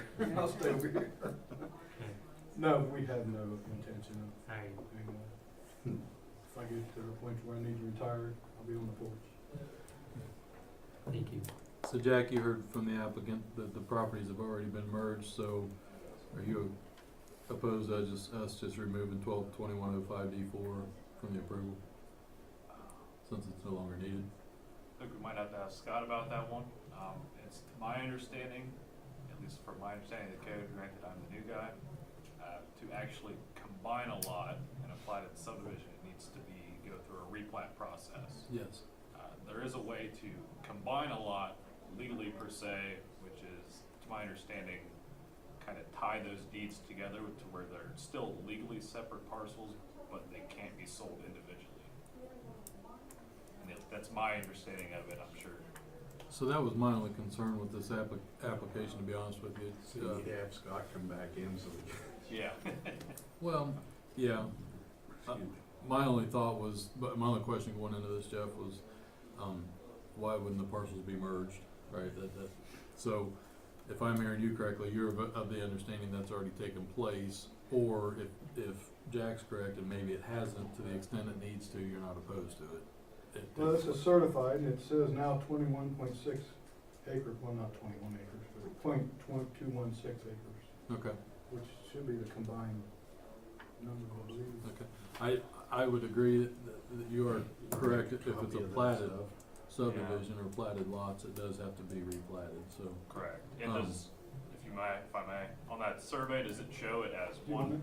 Yeah, if you wouldn't mind, I could look at it. It's a copy Okay. from the surveyor. And does it show it as, It has the invisible line in the middle, okay, such as this one here, which which I think when they bought that house, they moved the line Okay. to extend their property, which, Yeah. Like I said, to my understanding, in a platted subdivision, the combined lots, they would need to go through the replat process. Yeah, which, if I'm hearing you correct, Mr. Wyrick, you're not opposed to. If there's an additional step such as replatting, are you okay with that? what, do I need to do something for that? What is the process to do so? So for that, we'd actually have to go to a different, board to go through the Planning and Zoning Commission. There's an application process similar to this. What we need is basically a copy of this, and, we would need it in a Mylar format, in the specific dimensions mentioned in the code. We'll have to go through a public hearing, sort of just like this. Neighbors would be notified, and the Planning and Zoning Commission would, either approve or disapprove of that application. That's interesting. Yeah. Okay, so let's pretend I didn't bring that in here. What we do. For Yeah, the, for the purposes of tonight, just to construct this garage, do we have a problem with proceeding? No, I don't. I don't. And again, it goes back to that principal discussion I had earlier of the text. I have a hard time, I always have a hard time supporting putting accessory structure on a lot when there's not a principal structure, but that's just from my zoning days of the past. So I'm supportive of this. I just thought if we could take that off, the approval, then that would clean that up. I'm not opposed to it staying on there because the reality is the lot is not big enough, if I'm understanding correctly. If a garage is built, It's not big enough. you to wouldn't be- build, yeah, it wouldn't be built big enough to even build a house on it. So somebody, if they wanted to build a house on it, would have to tear down the garage and then put the house where the garage is. So I'm not opposed to it, it was just simply a procedural cleanup. If the lot stays separate, it's a lot of record, so as long as any building they wanna put on there fits the setbacks for the R7 district, that would be allowed. Mhm. In the case of combining the lots, that would change that. It would no longer be a lot of record. Sure. The most he could do is put a tiny house inside of the garage. Okay. I have no questions for the applicant, Mr. Wire. Thank you for being here, and I'm sorry you had to be here so long. Thank you for your patience. Are there any other questions for staff or for the applicant? No. No. Let's go ahead and go through our findings of fact for this. So this will be, Ms. Paxton, this will be findings of fact for VA 18-021. Letter A, whether the property in question will yield a reasonable return or if there can be a beneficial use of the property. Yes. Letter B, whether there are unique physical circumstances or conditions that prohibit the property being developed in strict conformity with the zoning regulations such that a variance is necessary to enable the reasonable use of the property. Yes. Letter C, whether the variance requested is substantial. No. No. Whether the essential character, this is D, of the neighborhood would be substantially altered or the adjoining properties would suffer a substantial detriment as a result of the variance. No. Letter E, whether the variance, if granted, will substantially or permanently impair the appropriate use or development of adjacent property. No. Letter F, whether the variance, if granted, will be detrimental to the public welfare. No. Whether the variance, this is G, if granted, will adversely affect the delivery of government services. No. Letter H, whether the property owner purchased the subject property with knowledge of the zoning restriction. Mr. Wyrick, did you purchase the property with knowledge of the zoning restriction? No. Letter I, whether the property owner's predicament can be obviated through some other method than the variance. No. No. J, whether the variance, if granted, will represent the minimum variance that will afford relief and represent the least modification possible of the requirement at issue. Yes. Yes. And letter K, whether the spirit and intent behind the zoning requirement would be observed and substantial justice done by granting the variance. Yes. Yes. Mr. Wyrick, the benefit of being last on the agenda is I talk faster.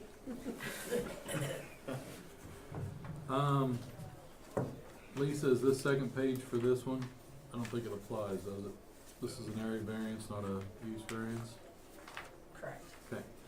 So, we have findings of fact, Lisa, we have yes for A, B, no for C through I, and yes for J, K. Is there a motion from the board? I move to approve variance VA 18-021 with the following supplementary conditions. The applicant shall obtain all necessary permits from the city of Pataskala and Licking County Building Department prior to the construction of the garage. And two, the applicant shall ensure the proposed garage will not alter current drainage pattern. I have a motion, is there a second? I have a second, is there discussion? No. Roll call, please. Mr. Ashcraft? Yes. Mr. Howe? Yes. Mr. McKittrick? Yes. Mr. Platt? Yes, congratulations, Mr. Wyrick, your application has been approved. Staff will be in contact with you in the next couple of days. Thank you. Thank you. Thanks for your patience. Thank you for your patience this evening. Board will move on to number 6, findings of fact for the meeting. Do I hear a motion to approve the findings of fact as discussed in the hearing for variance application VA-18-018? I move to approve. And do I hear a second? Second. There's been a second, is there discussion? Roll call, please. Mr. McKittrick? Yes. Mr. Platt? Yes. Mr. Howe? Yes. Mr. Ashcraft? Yes. And do I hear a motion to approve the findings of fact as discussed in the hearing for variance application VA-18-021? So moved. There's a motion, is there a second? Second. Discussion. Roll call, please. Mr. Platt? Yes. Mr. Howe? Yes. Mr. McKittrick? Yes. Mr. Ashcraft? Yes. Number 7 on the agenda, I'll move to excuse the absence of Mr. Bruce Ashcraft from the October 9, 2018 meeting. Were you present at that meeting and you just came in late? Is that correct? Were you at the last meeting, or that was a September meeting, you came in late? October meeting, it was September, I come in late. Okay, so my motion is to approve the absence for the October 9, 2018 meeting. Is there a second? Second. Motion and second, is there discussion? Roll call, please. Mr. Howe? Yes. Mr. Platt? Yes. Mr. Ashcraft? Abstain. Mr. McKittrick? Yes. Motion Might as well put it. approved. Yeah, before you, the minutes of the October 9, 2018 meeting. Are there any changes to the minutes? No. Do I hear a motion to approve the minutes as submitted? I move to approve the minutes as submitted. Is there a second? Second. Motion and a second, is there discussion? Roll call. Mr. McKittrick? Yes. Mr. Ashcraft? Yes. Mr. Howe? Yes. Mr. Platt? Yes. We are on to number 9, other business. I asked Lisa to print this out. You all, I believe, are aware of this. I want to give some discussion to it.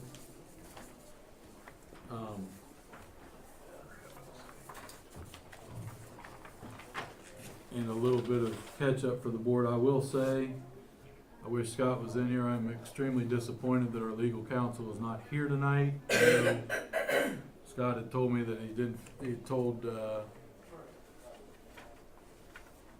his name is now, I forget his name.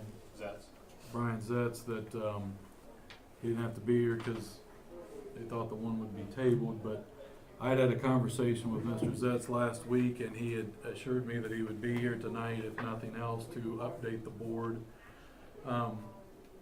on issues going on. You'll recall that the board disapproved the conditional use application on September 11th for the Licking Heights School District.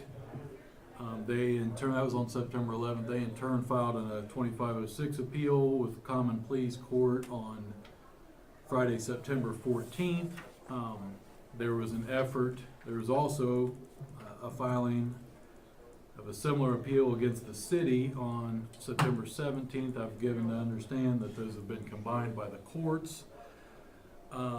There was an effort to try to come to some sort of resolution with the schools by all or some of the elected officials. They stated that that was the direction of their attorney, Mr. Zetz. I have spoke before city council twice in the last few weeks. Once was on whatever day they were considering, I think it was October 30th, maybe 31st, something, that they were considering some sort of settlement.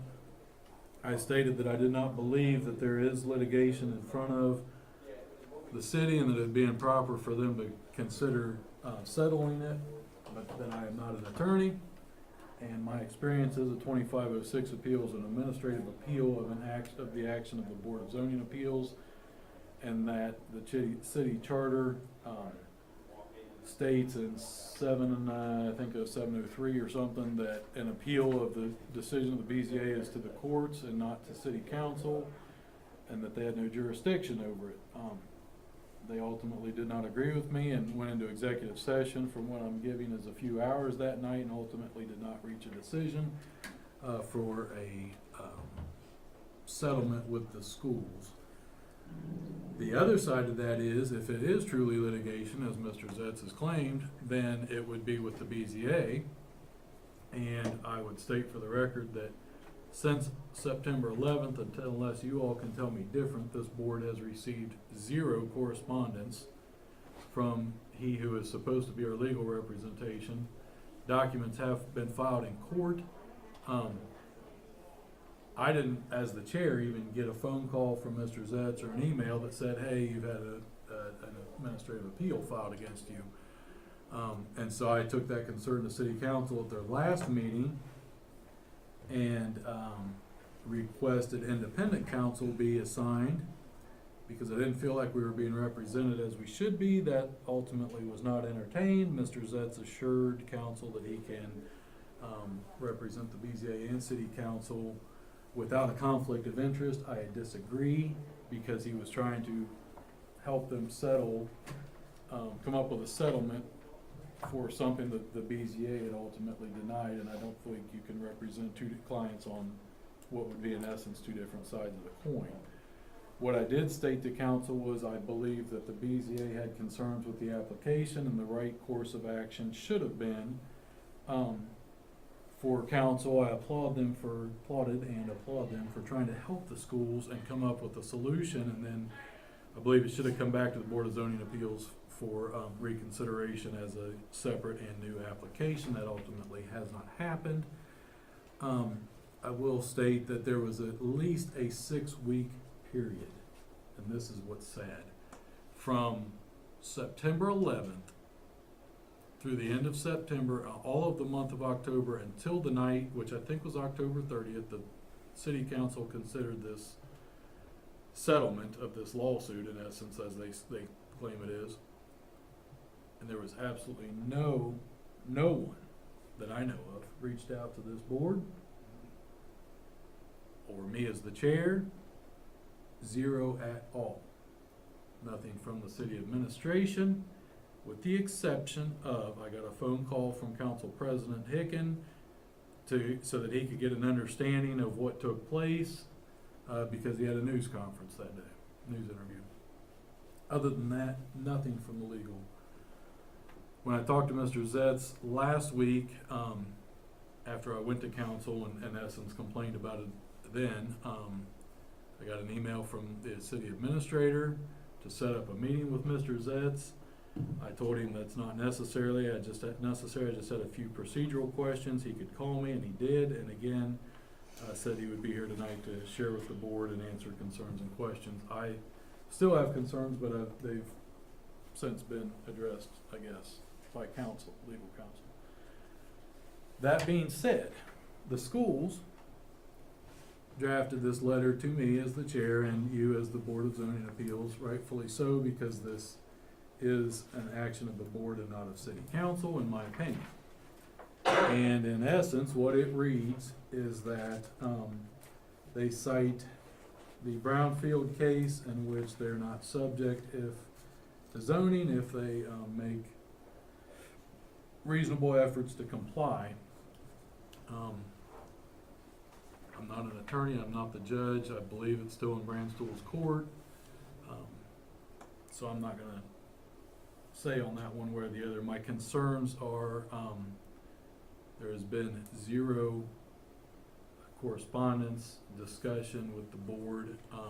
The school district cites what it believes to be the concerns of the BZA, but I don't know how you would know that from the findings of fact unless you had discussions with the board afterwards, which did not take place. So It's simply an update to the board that, again, I'm not our legal representation. I was told by Mr. Zetz that they would have all documents submitted to the court as the schedule was set by the judge.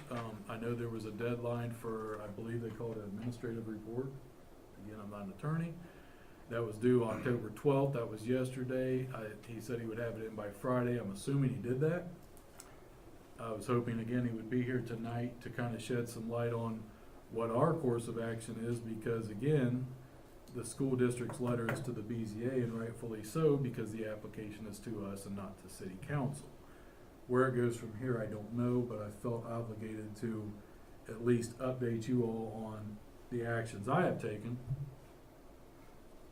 and where I understand it to be from the discussions I've had in front of council, with council, city council that is, and legal counsel, Mr. Zetz.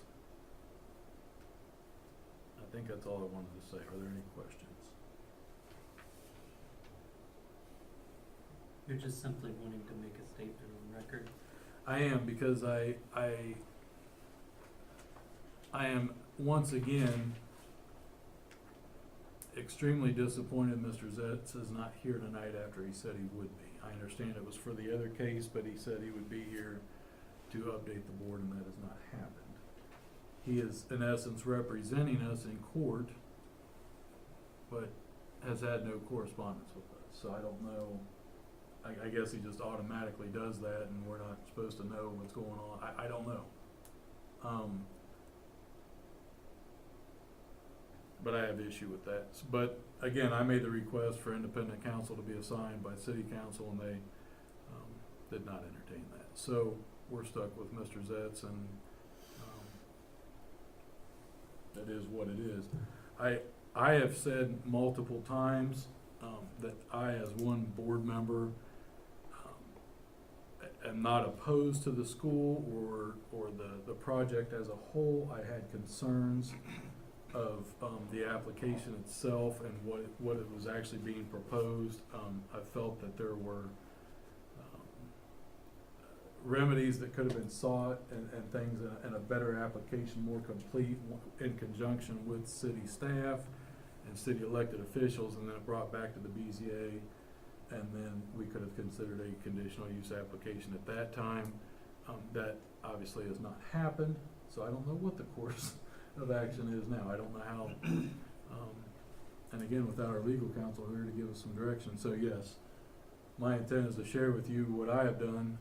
When I first stood before council on October, what I think is the 30th, I spoke and I was very clear as a resident. When I came back to them the next week, which I think was last Monday at the regular meeting, I spoke as the BZA chair and asked for independent counsel because I didn't feel we had been represented. I think that's obvious if you've not heard word one from your attorney. It was interesting enough, though, that I must have raised enough concern that I get an email from BJ the next day saying that he'll set up a meeting with Mr. Zetz. So that's where we sit. I take our job here very seriously. I'm proud to serve on this board and proud to serve with you all. I just think I always want things done right, and I want them done to uphold the zoning code. That's where I come from. But I always want to support an applicant and try to find a solution, but there was a breakdown somewhere, and a long period of time went by and there was no correspondence with us, so I think that's unfortunate and somewhat sad. I accept your statement. From what I've seen in the news and from this letter that I have read, these are all pretty interesting legal issues. I am interested in the fact that legal counsel has not been in communication with us. On the other hand, I'm not sure what the process would be of even requesting independent counsel, if that would even be subject to a vote on all of us. That's all that I would have to say. I'm disappointed in how this has all proceeded overall. I would agree with that. And if we're, I don't see how Zets can represent us and city council, because it was clear in the September meeting that from BJ King's testimony, they were willing to work with the city. I don't know how he came to that. I don't know if council gave him that authority or what. But I was really disappointed that meeting when I heard that.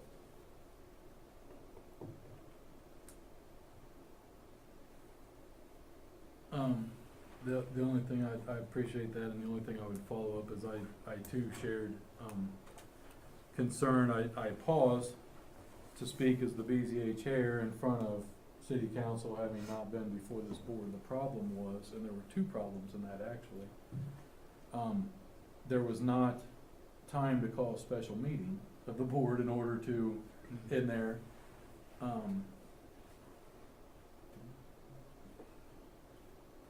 had more to say on that. In essence, to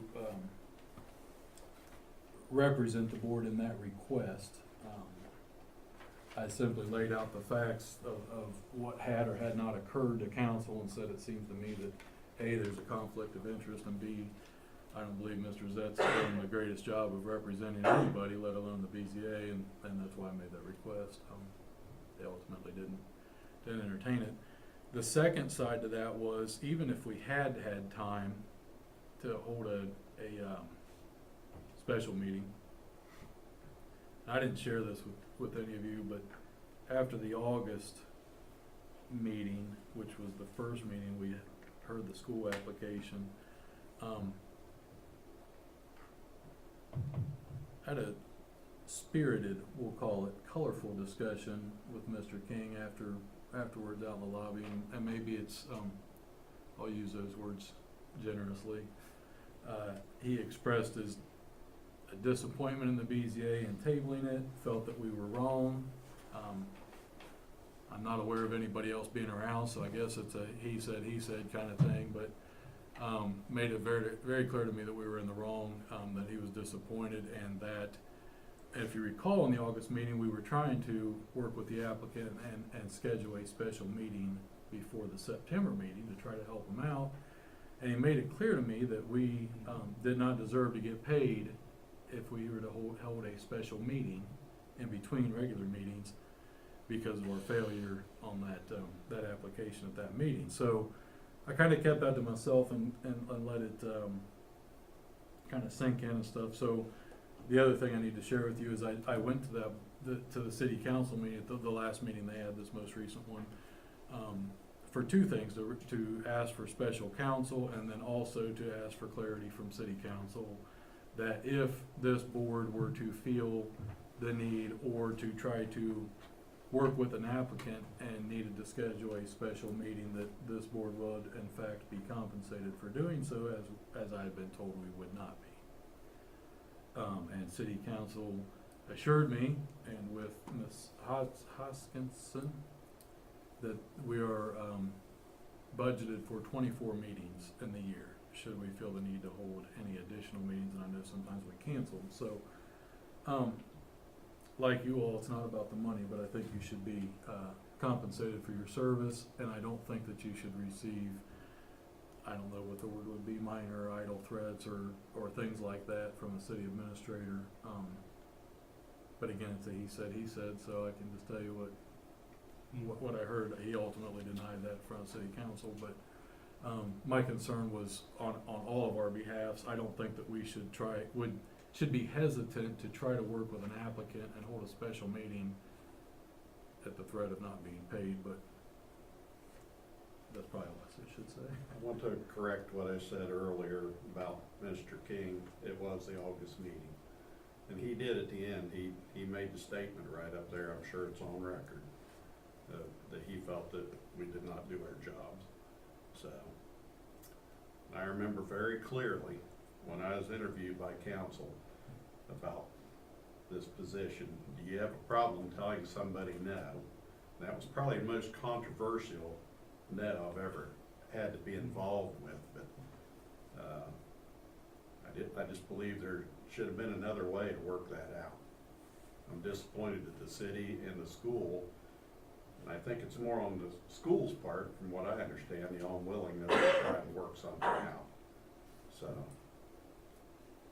but I really think we don't know the traffic pattern up there, and the only way you're ever gonna know, they're gonna have to do a traffic study on, and it costs money to do that. I hate to see them spend money for no reason, but the only way you're ever gonna find out how busy Mink Street, Cable, and Summit is to do a traffic study around that whole area. So, I know after that September meeting, I was going for ortho appointment at 7:15 in the morning, and from Summit Road to the Dollar General, which is almost Taylor Road, it was bumper to bumper stop traffic going east. And I don't think that was people all coming to Tassville to work, but the school goes in session around 7:30, and there's a lot of traffic that is moving that way. And in my lifetime, I've never seen it that way, ever. So, without a problem, if there's a wreck or something, but there wasn't any wreck or anything, it was just traffic, just probably morning traffic. But without a study, you won't know, you can't answer those questions, so. The only other thing I would say is, in response to what Mr. Ashcraft said was stated, I believe this board did exactly what it was supposed to, and it was right in its action. Obviously, I voted that way. The, September 12th, Dr. Wagner sent out a letter to City Council and the City Administration saying that, that he too felt that the board was in the wrong, that he didn't understand how we could be confident in our decision, et cetera, et cetera. I'm was and still extremely confident in the decision. I believe we did right. I'm interested to see what Judge Brandstool comes up with and how it plays out. But at any rate, if nothing else under other business tonight, I wanted to share with you kind of things that had happened, so you're aware. I don't ever want to act outside of the authority of the board. As we talked about, it was just a unique situation, and so my actions are out of concern. So, if there's nothing else, I'll entertain a motion to adjourn to the Tuesday, December 11 meeting. So moved. I have a motion. Is there a second? Second. Any discussion on the motion? Roll No. call, please. I'm sorry. Roll call, please. Mr. Howe, Yes. Mr. Platt, Yes. Mr. Ashcraft, Yes. Mr. McKittrick. Yes. Yes.